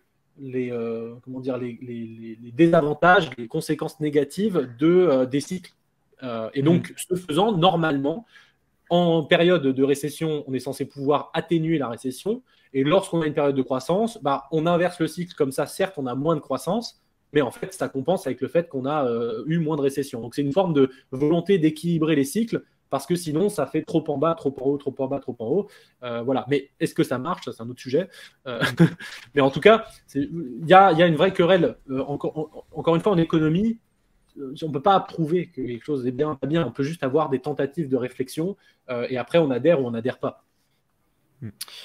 Je voulais parler d'un autre sujet qui est assez différent. C'est notamment ce qui se passe aux États-Unis avec la SEC et avec tout ce qui est autour des securities. Ma question, elle est assez simple. Est-ce que tu as pu te renseigner avec, notamment sur le cas XRP, donc Ripple, qu'est-ce qui se passe concrètement? Et surtout, est-ce que ça peut avoir d'énormes implications sur Ethereum? Parce qu'il y a toujours un peu cette épée Damoclès, j'ai l'impression. Je ne sais pas si elle est réelle. On l'a mentionné, j'ai l'impression que tout le monde l'oublie. Voilà. Est-ce qu'on a vraiment de quoi avoir peur, ou est-ce que ça va juste passer et on est sauvé? Je ne sais pas si je vais avoir un avis très éclairant. Le sujet des security, commodities, etc. aux États-Unis, il est divisé en deux. Déjà, il y a le premier sujet qui relève de effectivement qualifier ces jetons et sur lequel je trouve ça très intéressant, le fait qu'après plusieurs années d'écharpage, la CFTC comme la SEC commence à converger vers le fait que Bitcoin serait vraiment différent et serait plutôt une commodity qu'une security. Ceci étant, donc ça pour moi c'est ça la partie la plus intéressante, c'est-à-dire que le jour où tu qualifies Bitcoin une commodity, ça veut dire qu'il n'y a pas de bénéficiaire effectif, ça veut dire que c'est la seule qui est décentralisée, ça veut dire que blablabla, et donc après ça a des vraies conséquences. Après on dit ça avec un tropisme américain qui me saoule beaucoup, parce que je vois pas pourquoi ça nous intéresserait ce que qualifie la CFTC, mais bon, c'est ainsi que va le monde. Maintenant sur le sujet de Ripple, en fait je ne suis pas vraiment sujet, c'est-à-dire que pour moi Ripple, on est encore dans la partie blockchain privée, où on va optimiser des flux. Vraiment, ça ne m'intéresse pas. Donc, je ne suis pas vraiment ce qui se passe là-dessus. Je sais qu'il y a un enjeu, effectivement, autour de à quel moment je peux qualifier le truc de security. je pense que le débat est difficile, que ce soit pour Ether ou pour le reste d'ailleurs, que c'est ça qui fait la force très très très singulière de Bitcoin, c'est que même le bénéficiaire effectif, entre guillemets, Satoshi, je ne sais pas qui c'est. Alors que pour toutes les autres, je suis en capacité d'identifier une fondation, un projet, une DAO, quelque chose qui peut commencer une réflexion de est-ce que c'est une security. Maintenant, il y a deux choses. Il y a la qualification juridique au sens purement intellectuel du terme, et il y a l'intérêt politique. L'intérêt politique des États-Unis, c'est ce qu'ils essayent de faire sur Ethereum, c'est de dire c'est un réseau américain. Parce que, boum, leur loi, elle s'applique partout. Donc, ils ont essayé de le faire déjà dans 2-3 procès où ils ont glissé des petites notes du genre oui, les serveurs de staking sont sur AWS, donc c'est américain. Mais je ne pense pas que c'est tout à fait gagné pour la SEC là-dessus, parce qu'il existe encore aux États-Unis justement cette forme de résilience de la société où il y a encore une partie substantielle des gens qui comprennent ce que ça veut dire. Contradiction aussi. Qui sont dans la contradiction et qui comprennent ce que ça veut dire sur la liberté fondamentale et qui donc du coup sont là pour dire bah non en fait, pas du tout. Et donc du coup, je veux dire, la querelle, tu vois, en France, si un régulateur pense quelque chose, très difficile de changer. Parce qu'il y a une forme de consensus sur le fait que, encore une fois, le régulateur veut votre bien. Aux États-Unis, pas du tout. Il y a une défiance envers l'État fédéral, de base. C'est-à-dire, tu dis fédéral aux États-Unis, il y a une forme de sourcil qui se lève en mode qu'est-ce qu'ils me veulent, c'est con, tu vois. Qui est positive et négative. C'est que du coup, il y a une forme de décentralisation qui permet de la résilience, mais c'est beaucoup moins efficace. On va pas rentrer sur des débats sur le système de santé, etc. Mais parfois, il y a des trucs qui, en centralisé, fonctionnent mieux. Donc là, je pense qu'ils ont cette résilience pour essayer de lutter un petit peu contre ça. Et puis, si on a une jurisprudence dans le bon sens, tant mieux. Moi, ce qui me fait vraiment peur, c'est Ethereum. Je m'en fous complètement, si c'est ça la question. Moi, je m'en fous aussi d'XRP. C'est plutôt pour Ethereum et tous les shitcoins sur lesquels on aime bien spéculer. C'est un peu plus inquiétant. Je me souviens qu'il y a quelques années, la SEC avait ouvert la voie à dire que... je ne sais plus comment il l'avait phrasé, mais un truc du genre, la décentralisation sur Ethereum est suffisante pour ne pas qualifier ça de security. Il avait vu dans un discours ou un truc comme ça. Je me permets de compléter sur cette question-là. En fait, le problème dans le cas d'XRP et d'Ether, mais qui n'existe pas sur BTC, c'est le préminage. C'est le fait que dès le départ, il y a une vente de jetons initiale. Il y a une vente de jetons, mais aussi il y a une partie du supply qui est dans tes caisses. Parce que Satoshi, il a miné comme les autres. Tu vois, qu'il soit, il était dans le même système d'extraction de la valeur que les autres. Tandis que sur Ether, il y a un préminage. Et pire encore, en Proof of Work, tu pourrais dire, bon, il y a un préminage, ok, go next. Mais tu peux aussi te dire, ils ont pensé dès le départ qu'ils allaient passer un Proof of Stake. Et cette monnaie préminée, elle te permet ensuite d'avoir un rendement, donc de l'argent magique qui tombe sans avoir rien fait. Et je pense que le débat, il est là aussi. C'est vrai. Pour un petit peu revenir sur l'actualité, notamment FTX, je voulais savoir un petit peu comment toi tu avais vécu les choses de l'intérieur, enfin de l'intérieur. Tu vois ce que je veux dire? Oui, moi j'étais aux Bahamas et j'étais en train de voilà, tu n'as pas les cheveux frisés, mais tu discutes voilà, avec des institutions, en tout cas des entités un peu plus grandes que nous, on a l'opportunité de côtoyer actuellement. Est-ce que tu as vu des gros changements de comportement? Est-ce que tu as vu un énorme désintérêt ou est-ce qu'ils prennent toujours le sujet aussi sérieusement? Je dirais que, en gros, ça a pas mal refroidi les corporates, mais je ne sais pas si c'est lié à FTX. C'est lié aussi à la fin de la bulle NFT, etc. Donc les corporates non financiers, ils sont plus précautionneux, on va dire. Parce qu'il y a encore 6 mois, 1 an, on va faire un NFT, boum, le lendemain, il y a une DAO, tu ne sais pas à quoi elle sert, et hop, tu as levé 50 millions, et puis what the fuck, quoi. Aujourd'hui, c'est plus, il y a un risque réputationnel. On ne veut pas faire YOLO, donc on prend notre temps, on regarde un peu plus. Pour les acteurs financiers, en gros, ça a redonné de manière temporaire un petit peu plus de crédibilité aux détracteurs qui sont revenus sur le devant de la scène pour dire je vous l'avais dit, c'est de la merde, ça, nanana. Mais dans le fond, quand on gratte, ça n'a pas vraiment remis en cause la tendance de changement de mindset. Nous, l'an dernier, on a fait quasiment tout notre chiffre d'affaires jusqu'en septembre-octobre sur du corporate non financier. Le dernier trimestre, on l'a fait quasi exclusivement sur du financier. Parce que stratégiquement, ça se met en mouvement. Ils ont tous compris que ça bougeait. Ils sont tous en train de se dire putain, en fait, je suis en train de perdre des clients. Tu vois, il y a chose qu'il n'y avait pas il y a encore 2 ans. Mais maintenant, les directeurs commerciaux en interne, ils remontent. Mais moi, je passe pour un con là. là, j'ai des gens qui me demandent bon, bah, je me casse. Il y a une réalité marché. Il y a une réalité marché qu'ils ne peuvent plus négliger. Leurs concurrents bougent. La réglementation arrive et elle devient claire. Donc, en fait, il n'y a plus vraiment d'excuses pour ne pas y aller. Ils continuent de se boucher un peu le nez sur Bitcoin. Mais Ethereum, il n'y a même plus l'argument écologique. Donc, si tu veux, vraiment, la voie est ouverte et ça n'a pas remis en question. À l'inverse, pour les gens qui comprennent vraiment ce qui se passe, ils ont redoublé d'efforts parce qu'ils ont parfaitement compris qu'il y avait un trou, une opportunité de marché qui ne se représentera pas. C'est-à-dire que là tu es une banque, là. Si tu étais prêt pour lancer un service de crypto, il faudrait le faire, mais maintenant. C'est-à-dire que tu es dans un moment où la quasi-totalité de ton public cible, c'est-à-dire des gens qui veulent acheter de la crypto, ils sont en doute total sur la capacité à faire confiance à des acteurs pure player. Donc toi, tu arrives, tu fais, moi, ça fait 100 ans que je suis régulé, j'ai jamais perdu les fonds de qui que ce soit, faites-moi confiance, vous pouvez acheter des cryptos chez moi, ça se passe comme chez le voisin. Mais mec, moi, je change tout de suite. T'es en train de nous liquer un truc de fou là en fait, Alexandre. Non, je dis s'ils réfléchissaient comme ça. Alors, désolé, je vais déhyper 30 secondes. Aujourd'hui, on parle de security token plus fréquemment que de crypto. Mais en tout cas, c'est ce que je disais, c'est qu'il y en a. Enfin, chacun sait que entre la posture corporate et en interne, les gens qui discutent et qui tiennent des positions, il y a de plus en plus de gens qui sont pro-crypto. Mais ça reste un truc difficile à avouer parce que plus on monte en âge et dans la hiérarchie, bah, plus c'est un truc nul et il faut absolument pas en parler. Donc, si tu n'as pas envie d'exposer ta carrière et de prendre un risque, il vaut mieux se faire discret sur le sujet. C'est de moins en moins le cas, c'est-à-dire qu'il y a 3-4 ans, vraiment, c'était un bordel. Tu parles de crypto, tu sais que ta carrière, elle est foutue en l'air. Je n'exagère même pas à mon propos, hein, c'est pas une blague. Je raconte souvent ça, mais j'avais fait une conférence en 2020, donc c'est même pas il y a très très longtemps, devant un top, je ne sais plus combien, 50 ou 100 d'une banque. Et j'avais demandé qu'il y a du Bitcoin, il y a un mec qui a levé la main, il l'a baissé. Et genre après, je suis allé le voir, lui dire, mais c'est dommage d'avoir baissé la main et tout. Il m'a fait non, j'ai vu mon manager qui m'a regardé et tout. Terminé quoi. Ce genre de truc existe et il est beaucoup plus fréquent que ce qu'on peut penser. Et ça fait que le sujet a du mal à émerger parce qu'en gros, t'es un marginal quoi. Si tu dis Bitcoin c'est intéressant, on va te regarder. T'es obligé d'avoir tu finances le terrorisme et la pollution, donc ça fait de toi aussi un criminel.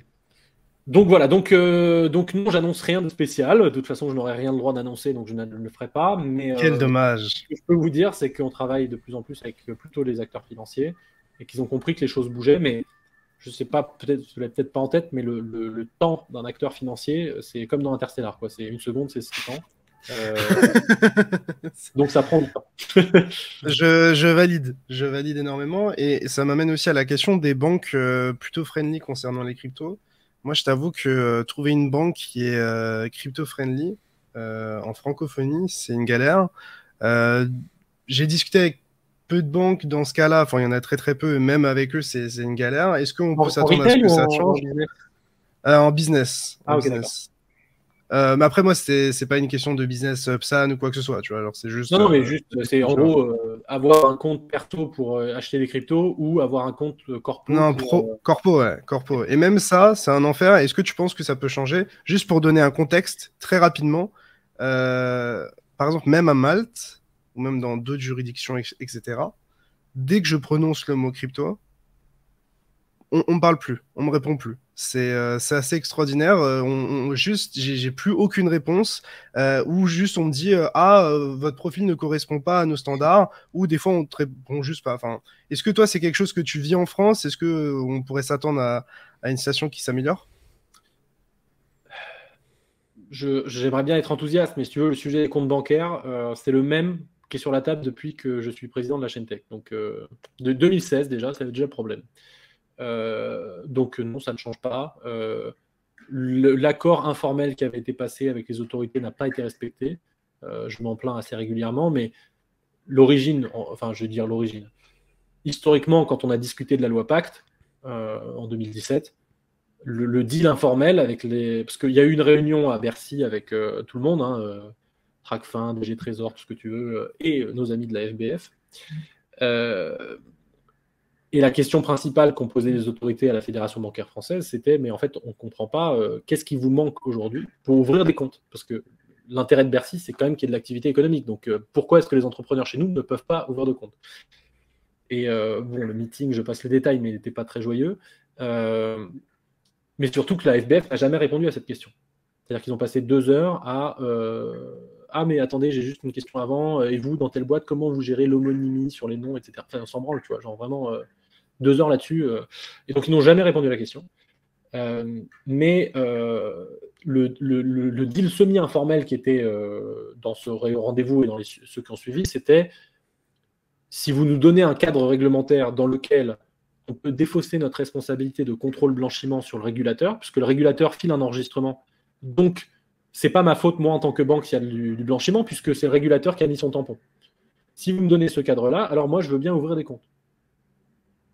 Et il se trouve que les gens ont l'enregistrement, et que dans les gens qui ont l'enregistrement, il y a des gens qui se sont fermés leur compte et d'autres qui n'en ont pas. Donc, ce truc-là n'était qu'un truc pour gagner du temps, pour protéger, en gros, le secteur bancaire quelques années de plus.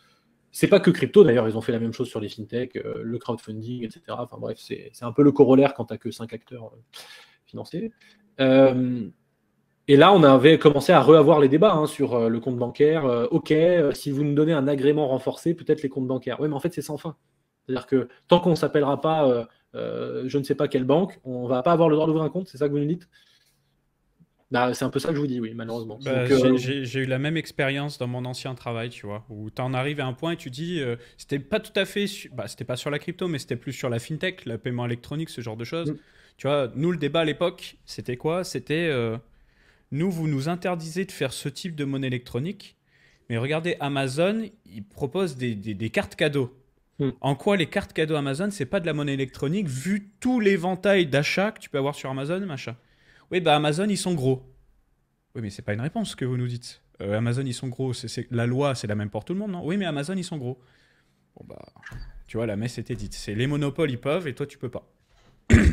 Et donc c'est pour ça qu'on en revient à ce que tu disais avant, c'est qu'effectivement il y a un enjeu politique à partir, et c'est ça qui est hyper dramatique, et c'est pour ça que quand il y avait eu Binance qui était passé à Bercy, j'avais fait un article amer, on va dire, mais c'est pour dire, en fait, le message que vous envoyez à l'écosystème, il est terrible, c'est-à-dire que ça fait 5 ans qu'il y a des gens, ils ont envie d'évoluer dans les clous, ils peuvent même pas ouvrir de compte bancaire, et il y a un acteur qui se développe, on sait même pas où. On sait même pas où. Et qui aujourd'hui... Non, Malte, Chypre, Jersey, Guernsey, Singapour, enfin bref, on ne sait pas. Mais puisqu'ils sont gros, eh ben, tapis rouge Bercy et le ministre qui vient. Et t'es là, genre, mais il respecte pas la loi, lui? Allô? Parce qu'à l'époque, ils n'étaient pas enregistrés. Hein. Donc il est sur scène. C'est quand même du gros foutage de gueule. Hein. Bah, et je jette même pas la pierre à Binance. Binance, ils font ce qu'ils veulent. Et en fait, ils ont bien joué leur carte. Ils ont très très bien joué leur carte et ils continuent de le faire. C'est un acteur économique. Mais c'est pas normal. Mais c'est vraiment pas normal. C'est du point de vue français que c'est pas normal. Mais bien sûr. Binance, si c'est une entreprise, ils jouent avec les règles comme n'importe qui joue avec les règles. Et ça, je peux pas leur en vouloir. N'importe qui fait la même chose. Tout à fait. Mais du point de vue de la France, c'est un délire qu'on soit incapable d'avoir eu une vision à long terme et d'avoir dit non, on préfère acheter 2 ans de tranquillité pour les acteurs bancaires. En contrepartie, on suicide l'entièreté de l'écosystème français. Et 3 ans après, on est en train de faire la cour aux acteurs étrangers pour qu'ils viennent en France. Mais on va créer de l'emploi. Alors, accessoirement, on va le créer sur votre crédit impôt recherche. Hein, donc, c'est vos impôts, surtout, tout va bien. Puisqu'en règle générale, c'est les emplois de R&D qui mettent à Paris. Donc, voilà. Mais on va faire la cour à tous ces acteurs-là. Mais les centres de décision, ils ne sont pas chez nous. Hein. Donc, ça va être formidable. Comme on est incapable de se penser autre chose qu'un marché de consommation, puisque c'est ma critique principale envers l'Europe, c'est que, globalement, on est un marché de consommation. D'ailleurs, sauf en termes de liberté fondamentale, parce que l'Europe, c'est la liberté de circuler, etc. Non, pas la propriété privée. Ça, non, faut pas déconner quand même. Il faut laisser les honesty wallet, on n'en veut pas. Mais par contre, effectivement, on ouvre la porte. Et c'est pas que la crypto.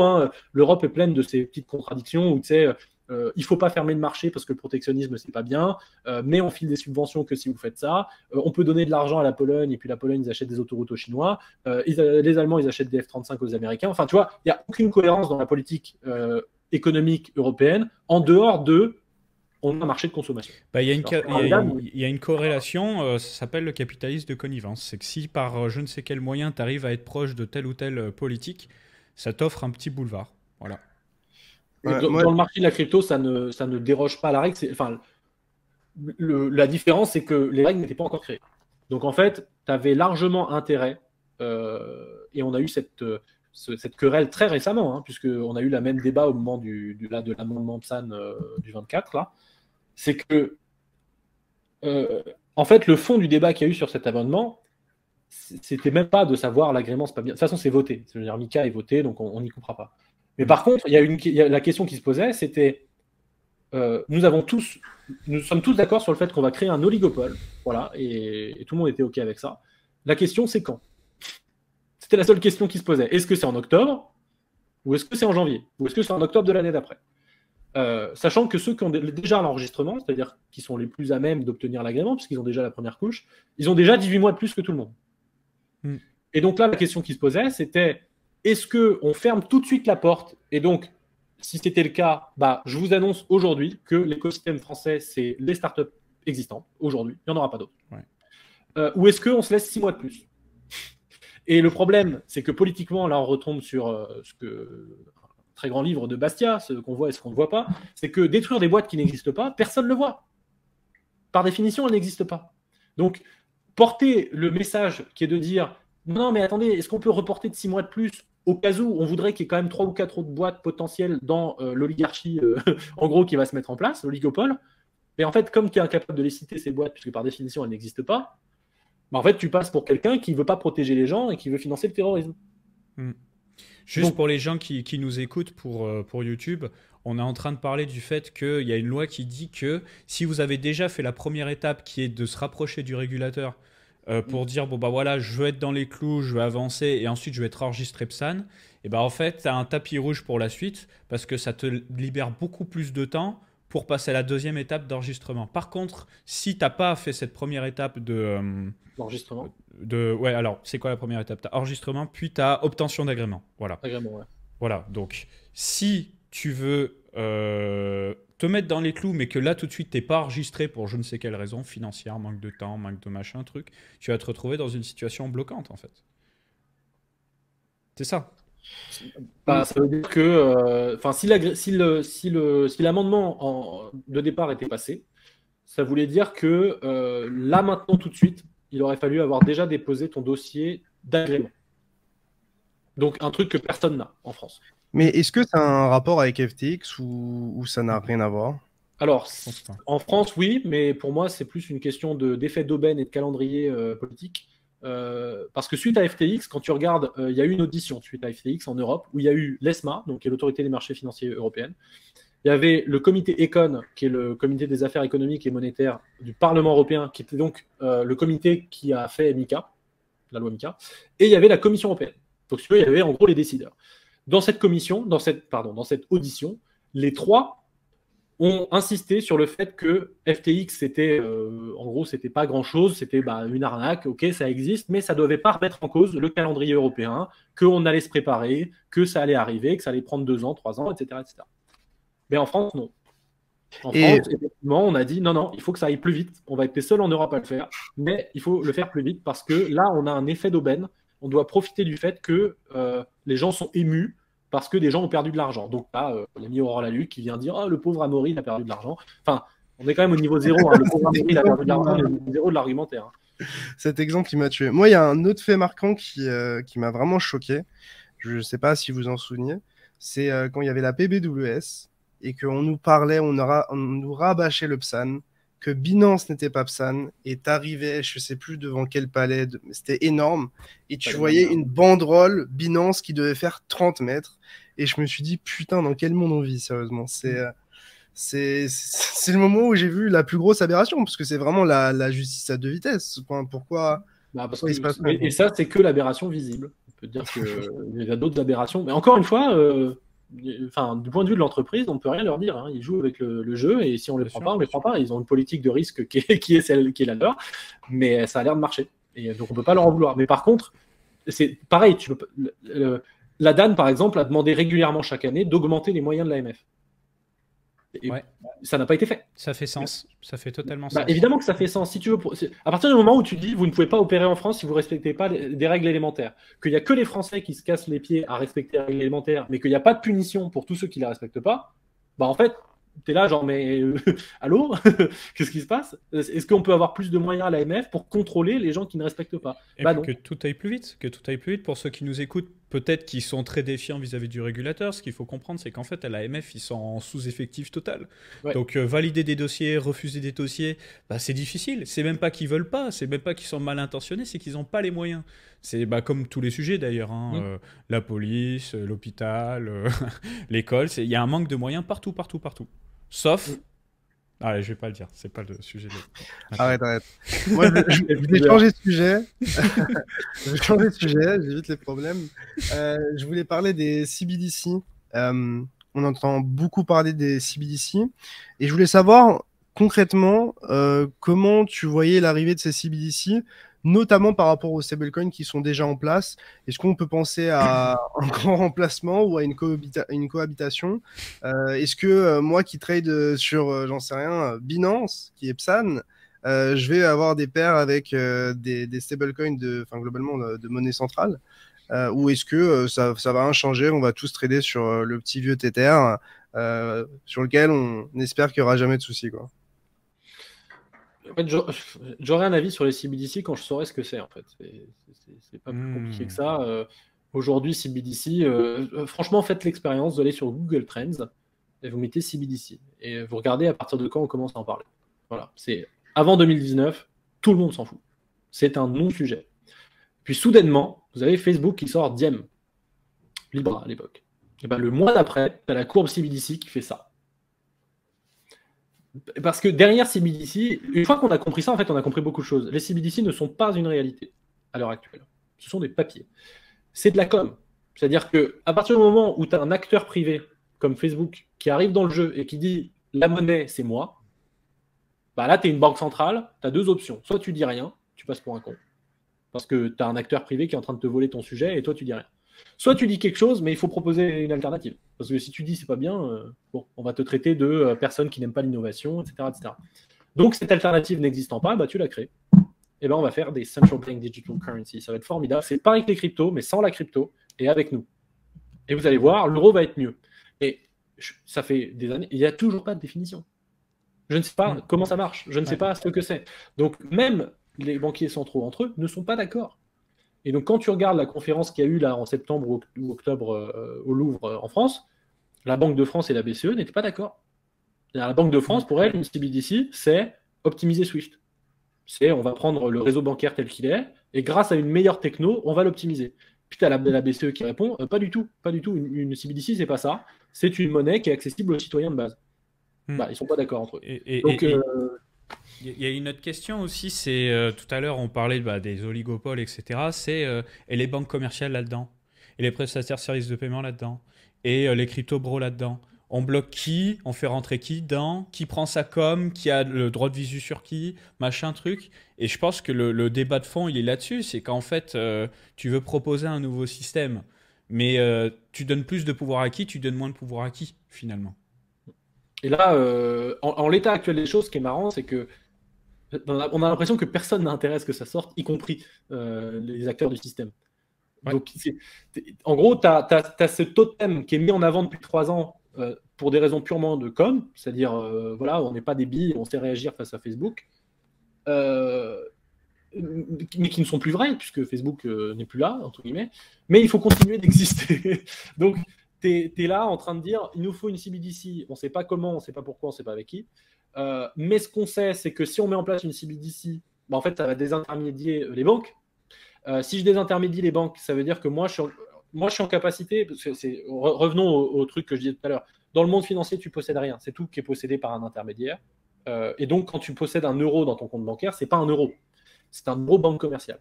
Parce que c'est l'euro, si tu es chez BNP, bah, c'est un euro qui porte le risque de contrepartie de la BNP. Si la BNP c'est l'euro BNP.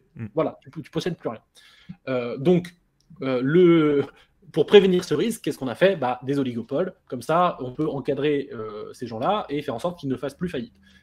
Et en tout cas, s'ils font faillite, c'est toi qui payes. Donc ça, c'est comment on a résolu le problème. Mais le problème, c'est que du coup, maintenant, ça s'est un peu mangé dessus, c'est que ces 4-5 acteurs majeurs, en fait, ce sont les bras armés du système de contrôle. Si tu veux faire de la réglementation, tu es obligé de passer par ces gens-là. Donc, tout le monde, entre guillemets, se tient par la barbichette, parce que tout le monde a intérêt à ce que ça continue. Et donc là, tu dis, je vais désintermédier les banques. Donc les banques, automatiquement, elles arrivent derrière et elles font, non, en fait. Et pourquoi sont des intermédiaires les banques? C'est peut-être ça qu'il faut comprendre, c'est que si moi, en tant que citoyen, on me dit tu as le choix entre un euro numérique de Banque Centrale et un euro numérique de BNP, bah, il y en a un qui ne porte pas de risque. Donc, c'est un meilleur euro. Donc, pourquoi est-ce que je garderais un euro chez la BNP? Ouais, bah, et je te réponds. Et je te réponds voilà. que si c'est l'euro Banque Centrale, moi je pars du principe naïvement que l'État voit exactement tout ce que je fais, toutes mes dépenses. La Banque Centrale est indépendante, au moins théoriquement. Ouais. Alors que si c'est un euro Banque Commerciale, bah, je pars au moins du principe que cette intermédiation fait que l'État il n'a pas les œillères directes sur mon argent. C'est même pas une question de j'ai des choses à cacher ou pas. C'est que tu as envie d'avoir un minimum de vie privée et que naïvement, je me dis que j'en ai plus avec la BNP. Mais laissez-nous notre cash, putain, laissez-nous notre cash, s'il vous plaît. Déjà, alors, je pense effectivement, il y a une part de naïveté là-dedans. Aux États-Unis, il y a eu une affaire, là, il y a 3-4 semaines, ils ont révélé qu'il y avait un fichier disponible qui passait par les Western Union et autres, où en fait l'État avait directement la visu sur les comptes des gens. Et en France, on a eu la même chose. Il y a eu un scandale il y a 2 mois avec Bercy qui avait accès au truc des impôts. Je ne sais plus ce que c'est exactement, mais il y a eu un scandale à peu près similaire. Donc, oui, il y a une intermédiation commerciale et je vois ce que tu veux dire, mais je pense que la vie privée, en termes de hiérarchie des priorités, ça arrive très bas en dessous de perdre son argent. Et donc, d'ailleurs, les banques commerciales le savent bien parce que quand je parle de CBDC avec les banques commerciales, leur premier sujet, c'est la désintermédiation. Elles savent très bien que demain, s'il y a un euro numérique accessible au retail, donc supposons que ce soit faisable, mais supposons que ce soit faisable, si moi je peux accéder à de l'argent banque centrale, en fait je me casse de la banque commerciale. Et donc je crée un bank run. Ouais. Puisque les banques commerciales n'ont absolument pas de quoi donner l'argent à tous ceux qui ont de l'argent chez eux. Donc, comme j'ai pas envie de créer de bank run en tant que banque commerciale, qu'est-ce qu'on a? On a Christine Lagarde qui arrive et qui fait « Ok, j'ai compris, on va mettre des caps. » On va dire, vous ne pourrez pas avoir plus de, alors je ne sais plus combien elle a mentionné, de mémoire c'est 2 ou 3 000 euros. Vous ne pourrez pas avoir plus de 2 ou 3 000 euros en monnaie numérique de banque centrale. Ok, donc ça veut dire déjà qu'il y a quelqu'un qui doit décider du cap et quelqu'un qui doit le mettre en place. C'est-à-dire faire en sorte qu'on ne puisse pas dépasser ce cap. Ah, tu me diras comment on fait, mais en règle générale, si on peut contrôler ce genre de truc, ça veut dire qu'on peut contrôler plus de choses. Ensuite, on va lui dire, ouais, mais attendez, parce qu'effectivement, s'il y a des caps, ça ne va pas empêcher les gens quand même de barrer une partie substantielle de leur épargne. Parce que 3 000 euros, en fait, il y a une partie substantielle des Français, ça représente leur épargne. Donc ils vont juste se casser et voilà.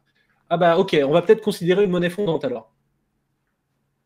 Tu vois très bien où ça va ce genre de truc. Ça va au modèle chinois. Tout le monde le sait. Mais politiquement, moi je trouve ça extrêmement effrayant d'avoir effectivement Christine Lagarde qui vient sur scène dire nous sommes en retard sur la Chine. Qu'est-ce que ça veut dire on est en retard sur la Chine? C'est quoi ton modèle là-dedans? C'est la partie sociale ou la partie financière? Je n'ai pas trop. C'est le capitalisme national. Parce qu'avant le CBDC chinois, tu sais très bien que Alipay et l'autre, ils sont deux. Tu as 2 monopoles, c'est des entreprises, mais en fait, c'est géré par l'État. Et là, ils commencent déjà à aller sur du CBDC. Donc, c'est du capitalisme national. Le problème, c'est que la Chine, il n'y a qu'une Chine, alors qu'en Europe, tu as plein de pays différents qui ont peut-être un avis sur la question totalement différent aussi. Est-ce que tous les pays d'Europe ont envie de rentrer dans ce game-là aussi? Mais parce que... on ne leur demandera pas leur avis. Hein. Parce que, justement, c'est ça qui est marrant dans le modèle européen. C'est que, à la conférence du Louvre, là, la fameuse, tu avais quand même Jérôme Powell et Christine Lagarde et Villeroy de Gallo et Ravi, je ne sais plus comment il s'appelle, pardon, c'est le mec de Singapour. Jérôme Powell, on lui demande la CBDC, t'en penses quoi? Il dit, moi j'ai fait mon étude d'impact. En gros, si on me demande d'en faire une, je sais ce qu'il faut faire. Cependant, je ne suis pas le pouvoir législatif, je ne suis pas le pouvoir exécutif, donc moi, c'est-à-dire, mon avis, on s'en fout, quoi. C'est pas à moi d'avoir un avis. Ça, c'est très bien comme position. C'est-à-dire, il est prêt, mais c'est pas à lui de juger. Et ça, je suis assez aligné avec ça. Christine Lagarde, elle n'a pas eu la même réponse. Hein. Christine Lagarde, je crois qu'il y a 1 mois ou 2, elle a suggéré à la Commission de proposer une loi pour rendre l'euro numérique nécessaire. Ouais. Oui, mais c'est ça. Mais c'est une façon très européenne de faire les choses. Voilà. Donc alors, maintenant, pour juste reprendre un cran de recul, parce que là, on est en train de partir du postulat que c'est faisable. Hein. C'est déjà un postulat qu'il faut accepter. Pourquoi techniquement, moi, je suis très dubitatif? Revenons à la proposition de valeur de base des cryptos. Les cryptos, c'est la propriété. Donc, c'est la capacité à pouvoir avoir sans quelqu'un qui exprime ou non une permission sur ton argent. C'est ça la propriété. Donc, c'est pour ça que quand on en revient à Bitcoin, on parle tout le temps d'incensurabilité, parce que c'est la propriété fondamentale. Si Bitcoin est incensurable, il permet la propriété. Et donc, c'est pour ça qu'on se casse les pieds à avoir du proof of work, du machin, c'est parce que tout ça tend vers un seul but, ne pas être censurable. Et une fois que tu es non censurable, alors c'est de la propriété, et donc en découlent tous les super avantages. et les inconvénients aussi, évidemment. Maintenant, techniquement, comment on crée de l'incensurabilité? Bah, moi, je sais que j'ai une façon de faire, ça s'appelle le proof of work. Et en l'occurrence, ça exige de sortir la banque centrale. C'est-à-dire, techniquement, aujourd'hui, je ne sais pas faire autrement que, alors, on pourra arguer que le proof of stake, etc., pour moi, on verra. C'est-à-dire que peut-être, peut-être pas, mais en tout cas, on verra. Mais comme système éprouvé, C'est le proof of work. on a trouvé techniquement qu'une seule solution qui enlève la capacité à censurer, c'est de sortir la banque centrale. Donc, en tant que banque centrale, a priori, il ne devrait pas choisir cette solution. Enfin, ou alors, vraiment, là, je bite plus rien. Donc, une fois qu'on a dit ça, ça veut dire que soit ils font comme la Banque du Japon et ils disent « Ouais, en fait, le système marche bien, donc il n'y a pas trop de demandes, on arrête. » Soit ils persévèrent. Mais s'ils persévèrent, il faudra bien avoir en tête que du coup, la proposition de valeur n'est pas la propriété. Et donc, si ce n'est pas la propriété, je pose la question, quelle est-elle, cette proposition de valeur? Puisque c'est comme ça que fonctionne déjà le système financier. C'est la tenue de registre. C'est l'UX.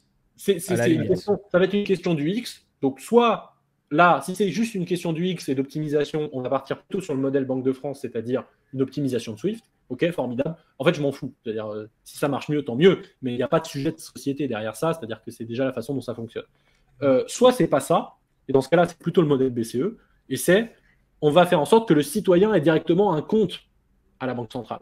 Et là, on trouve sur tous les problèmes qu'on vient d'aborder juste avant, c'est-à-dire, attendez, si moi j'ai un compte à la Banque centrale, c'est que quelqu'un a la visibilité sur ce qui s'y passe.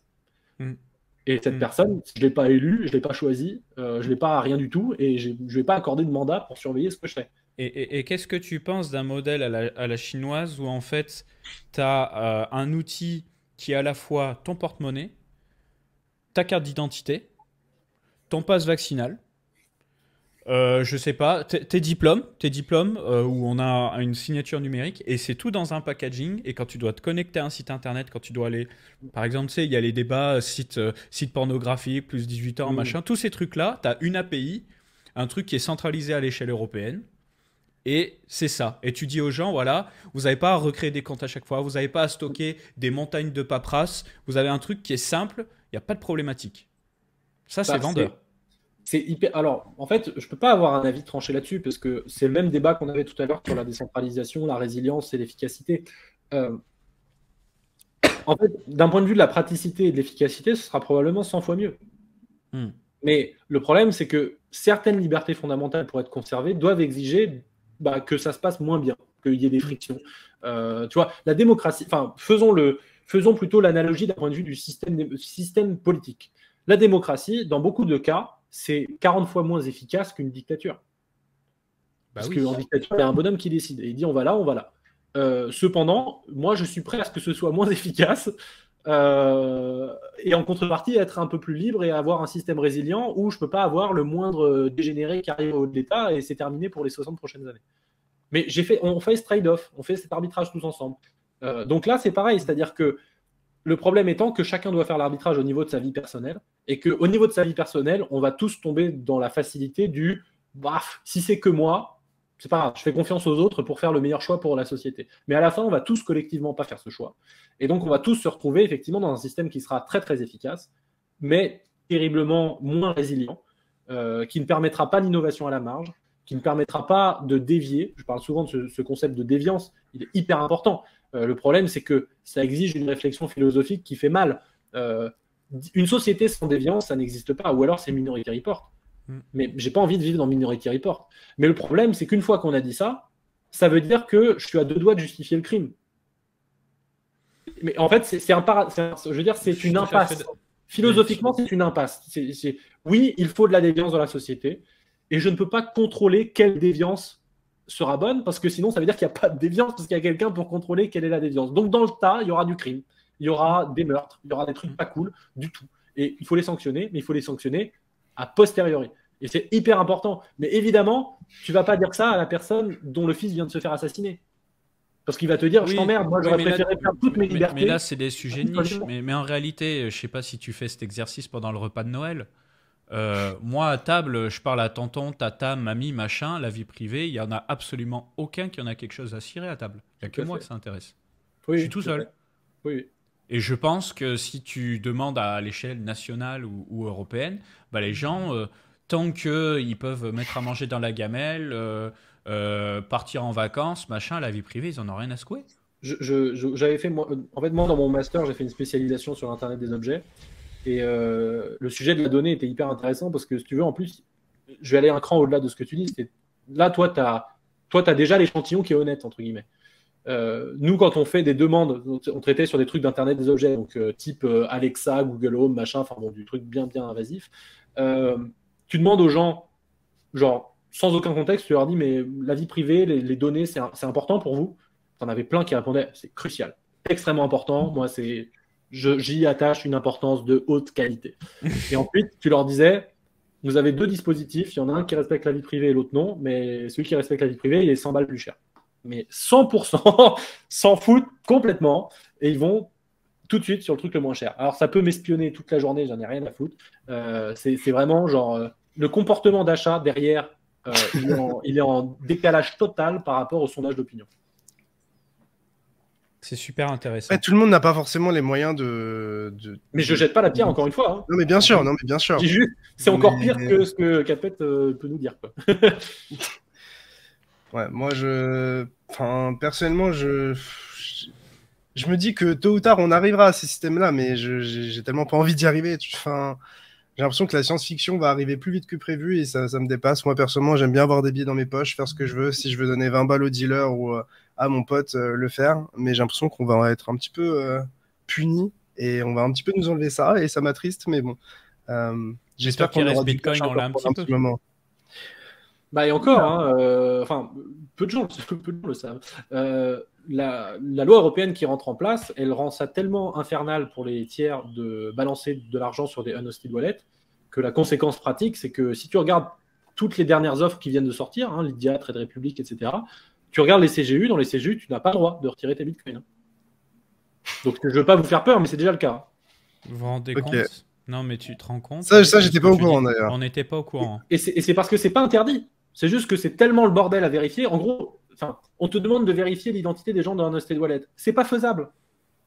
Donc, officiellement, c'est pas interdit. Mais toute personne qui tient à sa peau parce qu'il veut pas terminer en prison et qui lance une offre crypto, elle va être conduite. C'est des produits dérivés au final. De quoi ? C'est des produits dérivés au final. Oui, c'est des produits. Bien sûr. Tu peux pas retirer tes fonds. Oui. Alors après, la différence, c'est que certains te disent qu'ils ont vraiment le Bitcoin en stock et que ce que tu as acheté est vraiment un Bitcoin. Donc là, c'est pas un produit dérivé. Mais si tu ne peux pas le retirer, effectivement, c'est pas vraiment un Bitcoin. Ouais. Non, mais c'est pas un produit dérivé. C'est simplement que si à chaque fois que le mec il appuie sur retirer, tu lui dis tu peux retirer, frérot. Mais moi, j'ai besoin de ton nom, ton prénom, ton âge, la mensuration de ta meuf, machin, truc. Mais qu'est-ce que tu me racontes ? Moi, je veux Et en fait, t'es là, garde mon Bitcoin, vas-y, je mets plus les pieds sur ton site. Et tu fais passer le mot sur les réseaux sociaux. Le truc, c'est que, en fait, le problème des unhosted wallets, c'est que même s'ils te demandent tout ça, ça prouve pas que c'est ton wallet. Donc ils peuvent pas. C'est pour ça que je dis que pratiquement, c'est infaisable. En gros, ils pourraient vérifier que tu es bien la personne derrière ton wallet, mais ils ne vont pas faire ça sur 300 millions de personnes, envoyer un huissier chez toi pour vérifier que c'est bien toi qui as le wallet. Donc, en fait, le plus simple, quand tu sors ton service, c'est de dire les maxi-toxi qui m'emmerdent et qui veulent retirer leur Bitcoin, c'est 0,03% de mes clients, et c'est vrai. Je m'en fous. Et je vais juste leur dire, vous pouvez trader et shitcoiner toute la journée. Et en bas, en CGU, en police 8, en astérisque 14, vous ne pouvez pas le retirer, mais tout le monde s'en fout. Je voulais parler un petit peu d'un autre sujet, à savoir le Salvador. Quel bilan tu fais de ce qui a été mis en place, de cette expérimentation, de cette politique pro-Bitcoin? Est-ce que c'est de la poudre de perlimpinpin ou est-ce que il y a vraiment des choses qui s'en dégagent? Est-ce que c'est quelque chose qu'on pourrait projeter sur d'autres pays ou voilà. Oui, quelle leçon t'en tires de tout ça? Moi, je suis très peu renseigné sur le sujet. Enfin, je vois ce qui passe globalement sur les réseaux, mais en fait, il y a plusieurs sujets. Le premier sujet, c'est que l'information est très difficile à obtenir de manière fiable. Donc, à chaque fois, c'est soit c'est un échec total ou non, pardon ? C'est Trust Me Bro. Oui, voilà. Donc, il y a... En fait, ça en dit beaucoup d'ailleurs aussi sur les médias. En fait, je comprends pas pourquoi sur un truc aussi majeur, tu n'as pas juste une pelletée de journalistes qui sont allés sur place. Enfin, ça me semble la base. Mais non, on a eu beaucoup de médias qui ont juste fait leurs articles depuis leur bureau. Non, c'est un échec, peu de Salvadoriens l'utilisent. C'est le mec qui n'a pas bougé là-bas, mais bon, c'est pas grave. Donc, dans les deux camps, je trouve que c'est très difficile d'avoir des informations fiables. Donc, en fait, je suis assez mesuré dessus. Je rajoute par-dessus ça, qui fait que je suis assez mesuré, le fait que, pour donner un peu de perspective, en France, on a mis 15 ans avant de passer officiellement et définitivement du franc à l'euro, soutenu par l'entièreté de la puissance publique de la première zone économique mondiale. Et là, on est en train de faire un bilan 1 an après dans un pays en développement où 25% des gens ont un compte bancaire. Enfin, c'est genre, il y a un côté délirant de faire un bilan alors que probablement la quasi-totalité du pays n'a même pas encore entendu parler du truc. Tu vois. Alors, donc, je me refuse à faire un bilan définitif 1 an après. Après, je me dis que ça avance quand même plus rapidement qu'avant, tu vois, avec tous les réseaux, avec Internet, avec etc. Oui, bien sûr. Le mot se passe plus vite, etc. Voilà, mais ça reste en termes d'échelle de grandeur. Bien sûr. Tu dois dire 15 ans avec tout le soutien de toutes les puissances publiques, de tous les pays de l'Union européenne, et encore, parce qu'il y a des pays qui ont refusé, donc plutôt zone euro, versus petit pays où le lendemain de l'annonce, le FMI, la Banque mondiale appelle pour dire si vous ne le faites pas, je vous coupe les financements. Les médias mondiaux étaient tous en train de dire c'est de la merde, ça va se cracher demain. Et on est 1 an après. Donc je ne suis pas en train de dire, tu vois, je suis pas en train de dire c'est bien, c'est pas bien, je suis en train de dire juste, j'essaye de contextualiser pour dire faire un bilan 1 an après, c'est un exercice périlleux. Parce que tu vois, on peut dire voilà, il y a tant de personnes qui l'utilisent, mais en fait, tu n'as pas forcément en tête les biais du voilà, combien l'utiliser parce qu'ils ont eu $30 gratos, combien l'utiliser parce que c'était cool, combien l'utiliser parce que c'était en bull market, toutes ces infos, on les a pas. Ou on peut que les conjecturer. Donc en fait, il faut regarder avec beaucoup d'attention. Moi, je trouve que c'est un pari qui est hyper ambitieux. Du point de vue de l'adoption, c'est un vrai coup de pied dans la fourmilière parce que moi, ce qui m'intéresse, c'est dans ces sujets-là, je le disais tout à l'heure, moi, c'est pas ça vaut 10, ça vaut 20 000, je m'en fous. Moi, ce qui m'intéresse, c'est ce que ça change d'un point de vue géopolitique, d'un point de vue des rapports mondiaux. Et là, tu as un pays qui dit, OK, les gars, on va accélérer la machine, hop, on y va et on regarde ce qui se passe. Bon. Ils sont des couilles quand même. En tout cas, je sais pas si c'est de l'inconscience ou des couilles, mais. Ah, mais il y a un scénario très probable. Si on prend 3 ans de bear market, là, il y a un scénario assez probable dans lequel je donne pas cher de la peau de Nayib Bukele. Ouais. Parce qu'il va avoir tout son pays qui le déteste. Et effectivement, c'est un pari ambitieux. C'est le jeu. Voilà, c'est le jeu, ma pauvre Lucette. Voilà, mais il y a un scénario dans lequel le truc repart à la hausse, les Salvadoriens s'en chargent. C'est un héros, il y a la statue voilà, et c'est un héros, et le mec, il vient de s'assurer les 25 prochaines années de présidence. Il s'assure une place de Singapour de l'Amérique latine, il s'assure, et là, tu refuses. Mais c'est le principe du risque, hein, on revient à ce qu'on disait tout à l'heure. Il y a un risque, oui. Il y a un risque que le truc fail complètement, et je ne fais pas partie de ceux qui pensent que voilà, c'est irréversible. C'est to the moon, machin. Non, il y a un scénario parfaitement plausible dans lequel on prend 2 ans de bear market, les gens sont dégoûtés, ils vont au palais présidentiel, ils vont le lyncher, ils enlèvent la loi et ils repassent au dollar. Voilà, ça c'est un scénario qui est plausible. Je dis pas que ça va arriver, mais ça reste aujourd'hui dans les scénarios possibles. Voilà, je l'espère pas. J'espère que ça va bien marcher. J'espère que ça montrera aux autres qu'on peut y arriver, qu'on peut faire de l'inclusion financière, qu'on peut faire de la géothermie, du minage renouvelable, tout ce qu'on veut. Mais bon, ça. Je pense que c'est trop tôt pour faire un bilan. Les quelques chiffres qu'on a sont plutôt, j'allais dire, pas rassurants, mais en tout cas, ils peuvent donner une forme d'espoir. Parce que même quand des gens qui sont des détracteurs te disent qu'il n'y a que 20 ou 25% d'adoption des cryptos au Salvador, en fait, quand tu as le contexte il y a 20% des gens qui ont un compte bancaire, en fait, tu rajoutes ça, tu fais genre, mais en fait, c'est monstrueux comme adoption. Les gens sont tous en train de dire 20% c'est no bod, terminé, machin. Non, 20% c'est exceptionnel en fait. Et tu rajoutes Bloomberg qui te dit que ça fait 2 ans que Bitcoin est interdit au Nigeria et qui force la CBDC à tout le monde et tu es à 0,5% d'adoption. Alors, en fait, tout est relatif. Donc je m'accorde encore du temps pour avoir un avis définitif là-dessus, mais je trouve que c'est vraiment intéressant à suivre. Et le truc à suivre aussi, là, dans les prochains mois, ça va être les fameux Bitcoin Bonds.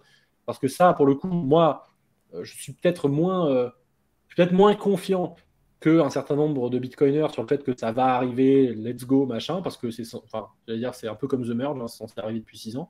Ouais. Mais si ça se passe, c'est vrai que c'est assez huge.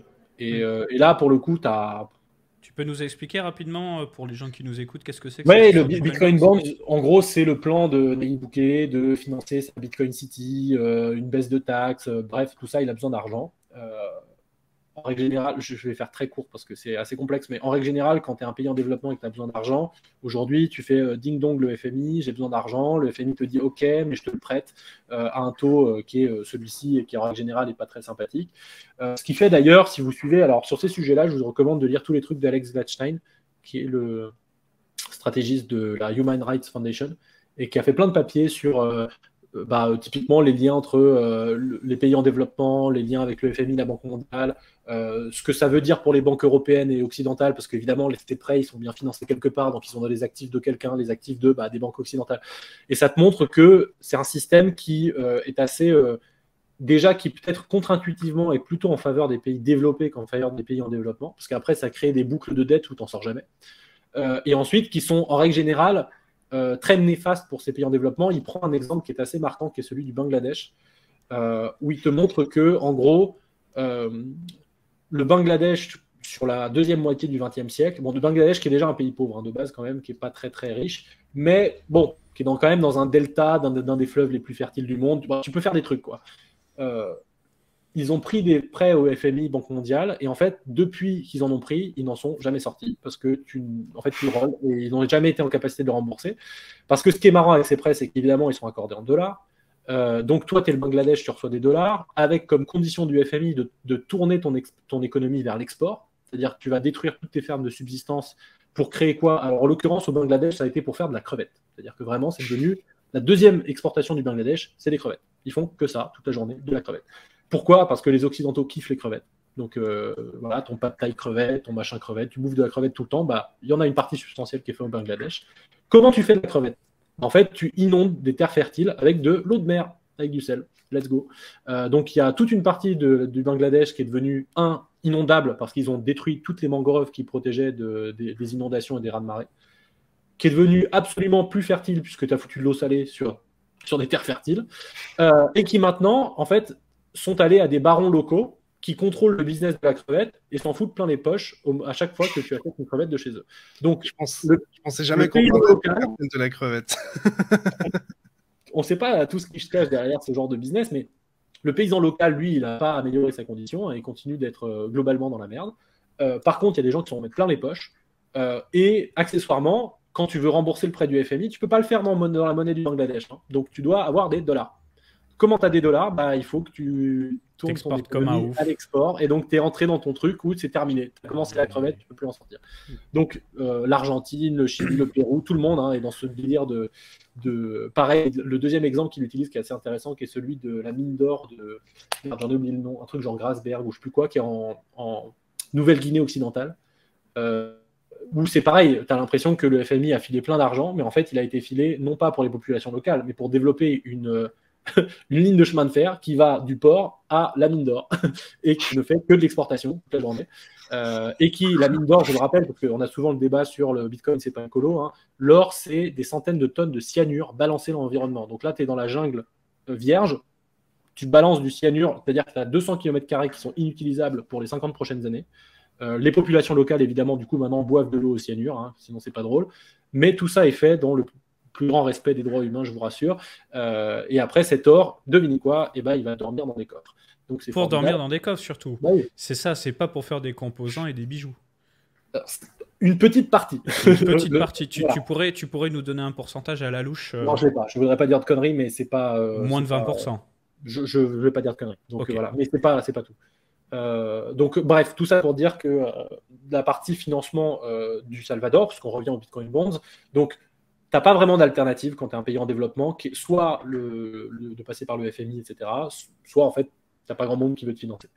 Donc là, ce qu'il fait, c'est une forme de court-circuitage de ce système-là et des marchés financiers traditionnels en faisant une Bitcoin Bonds, donc qui serait une forme d'obligation où ça te donne un rendement, mais qui est achetable en Bitcoin. Et donc, en fait, du coup, tu peux désintermédier les marchés financiers traditionnels. Donc, pourquoi c'est huge? Parce qu'effectivement, s'ils y arrivent, le message envoyé à 80% des habitants de la planète, c'est vous pouvez vous financer autrement. C'est l'ouverture de la boîte de Pandore. Donc, c'est effectivement une forme de boîte de Pandore que, effectivement, quand tu es le FMI, tu n'as pas trop envie d'ouvrir parce que potentiellement, bah, tous tes débiteurs ont trouvé une alternative. Parce que le FMI, c'est quoi son rôle en quelques mots? Eux, ils gagnent de l'argent sur ces intérêts-là? C'est un duo, c'est FMI, Banque mondiale. C'est-à-dire que le but de la Banque mondiale, c'est de permettre aux pays en voie de développement d'avoir des crédits pour se développer. Et le FMI, c'est une forme de... Les pays développés cotisent, mettent au pot.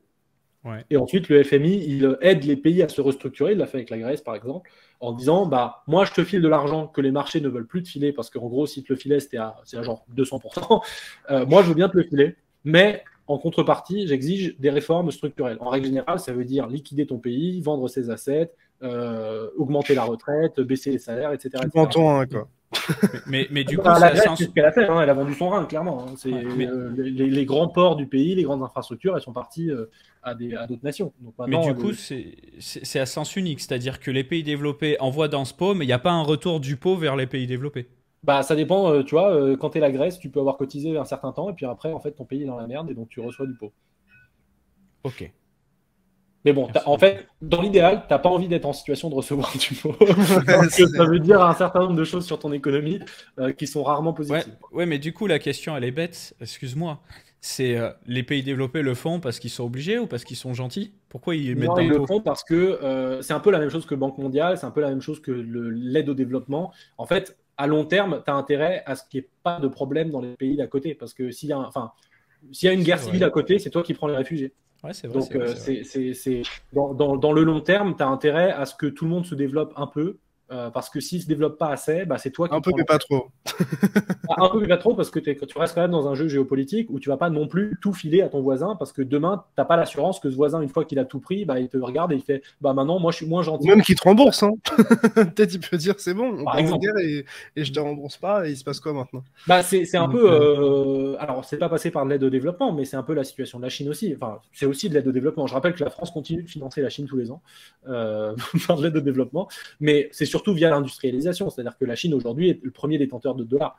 Et donc, ça les rend dépendants parce qu'ils ne peuvent. Enfin, tu vois, ils sont dans une relation où les États-Unis, s'ils perdent la Chine, c'est terrible. Mais en même temps, la Chine, ils peuvent pas perdre les États-Unis parce que tout ce qu'ils ont, c'est en dollars. Donc, ils sont dans la merde aussi. Donc, ça crée une relation de dépendance, qui est en l'occurrence bilatérale dans ce cas-là, mais qui est due au fait que les États-Unis ont filé leur industrie à la Chine. C'est pas les seuls, hein, on a fait la même chose. Donc, les Chinois, ils ont produit beaucoup de choses. Ils sont devenus l'industrie du monde. Et puis, nous, on les payait comment? En dollars. Ok. Bon, bah écoutez, messieurs, je pense qu'on arrive au bout du format dans tous les cas. J'ai encore pas mal de questions, mais je pense qu'on gardera ça pour une autre occasion. Je tiens vraiment à te remercier, Alexandre. Ça m'a fait très plaisir de te recevoir sur cette vidéo.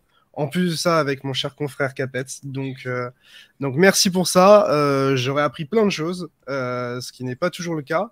Quand je fais une vidéo sur YouTube, souvent j'ai l'habitude de faire des vidéos et donc de donner un petit peu de savoir. Le fait d'en apprendre de plus en plus en faisant aussi de nouvelles vidéos, c'est une bonne dynamique. Donc on va peut-être faire plus de vidéos. Et, voilà. En tout cas, merci beaucoup pour ça. Peut-être le mot de la fin de ton côté. Comment est-ce qu'on peut te retrouver? Peut-être une petite pensée philosophique. Ah, c'est moi qui vous ai perdu. Non.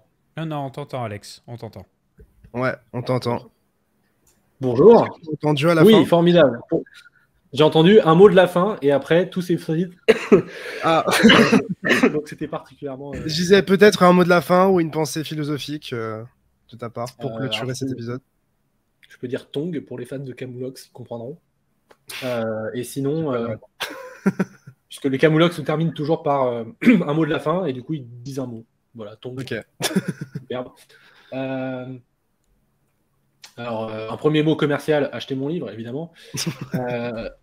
Et un deuxième mot pour s'adresser à une plus large partie. Alors, je suis en train de perdre ma voix, donc ça ne va pas le faire. Mais en gros, pour faire très court, intéressez-vous à Bitcoin avant de shitcoiner. C'est le plus intéressant intellectuellement. Donc, si vous comprenez Bitcoin, autorisez-vous à comprendre le reste. Mais essayez d'éviter de perdre 1 an et demi de votre vie en essayant d'abord de comprendre le reste, en vous sentant plus intelligent que le marché, et ensuite à faire le même constat que tout le monde, à savoir vous n'êtes pas plus intelligent que le marché. Donc comprenez les fondamentaux, et en l'occurrence 80% des fondamentaux c'est Bitcoin. Ouais. Et détenez vos fonds par vous-même. Autant, je suis moins ambitieux là-dessus, hein, parce que. Ah ouais? En fait, c'est pas le modèle qui ira à tout le monde. Mais... Non, mais je pense que quand on parle de Bitcoin, voilà, il faut quand même les si détenir. tu peux faire l'effort intellectuel, autant le faire. Après, si tu vois que c'est pas cool pour toi, bon, bah voilà. Ouais, voilà. En gros, c'est plus la révolution Bitcoin, c'est d'offrir l'alternative. C'est pas de forcer tout le monde à le faire. Moi, si demain je prends un bus, je vais pas prendre la place du conducteur, tu vois. Genre, en fait, ce que j'aime pas dans la version contrôlez vos bitcoins, genre un peu quoi qu'il en coûte, c'est le côté, c'est ce que ça sous-entend. Ce que ça sous-entend, c'est vous ne pouvez pas faire confiance à qui que ce soit. Et moi, je veux pas vivre dans une société comme ça. Donc, mon postulat de base, c'est vous détenez. Moi, après, je dis que je vis dans cette société-là, personnellement. Oui, mais il y a un côté aussi militant, entre guillemets, dans le fait que, voilà, tu vois, si tu commandes à manger, tu vas pas commencer à faire un test d'échantillon dans ce que tu as mangé. Tu vas pas prendre la place de ton chauffeur de taxi. Tu vas pas. Voilà, on fait tous des trucs dans la vie en faisant confiance à son voisin et j'espère que ça va continuer. Parce que sinon, on n'est plus une société. Donc, dans cette assertion-là, c'est ça qui me dérange. Moi, ce que je préfère dire, c'est vous avez l'alternative et si effectivement vous ne faites pas confiance, bah alors au moins vous pouvez le faire, ce que vous ne pouvez pas faire dans le système financier traditionnel. J'ai noté d'ailleurs que tu essaies vraiment de nuancer et de ne pas rentrer dans des travers parfois complotistes parce que ça peut devenir extrêmement toxique. Et puis c'est peut-être pas aussi ce que tu as envie de représenter finalement. J'ai absolument pas envie de représenter ça. Ce serait un peu trop, ce serait un bâton trop facile donné aux tracteurs que de commencer à dire mais vous savez ils contrôlent le monde. C'est pas vrai. Le problème c'est que on est sur un sujet qui questionne et qui remet en question. Donc en fait la transition entre questionner, remettre en question et être étiqueté complotiste, elle est très fine. Et donc il faut être extrêmement prudent pour ne pas tomber là-dedans parce que vous le vouliez ou non, une fois que vous avez l'étiquette complotiste, terminé. Vous êtes en marge de la société, vous ne faites confiance à personne, vous pensez que le 11 septembre c'était faux, que le truc sur la Lune c'était faux, merci, au revoir, hop, la catégorie, on ferme la boîte, merci, au revoir. Donc c'est extrêmement convenable pour quelqu'un, d'un point de vue rhétorique, s'il trouve un interstice pour vous mettre dans la case complotiste, le débat est fini. Vous n'avez plus aucune espèce de crédibilité. Donc c'est pour ça que je mets beaucoup d'énergie à ne pas tomber là-dedans, à mettre beaucoup de nuances. Parce que si vous voulez être audible auprès d'une communauté autre que ceux qui sont déjà convaincus, j'avais dit ça à Sébastien Gouspillou aussi avant qu'on fasse le débat sur RT France, mais c'est injuste en fait, mais nous sommes suspects. Ah bah bien sûr qu'on est suspect. Et si le système ne se comporte pas comme quelqu'un qui est clean absolument partout. En fait, il y a une suspicion de présomption de culpabilité sur toi. Et c'est injuste, mais c'est comme ça. Belle lecture. Belle lecture. Et un mot de la fin très enthousiaste, comme tu peux le voir.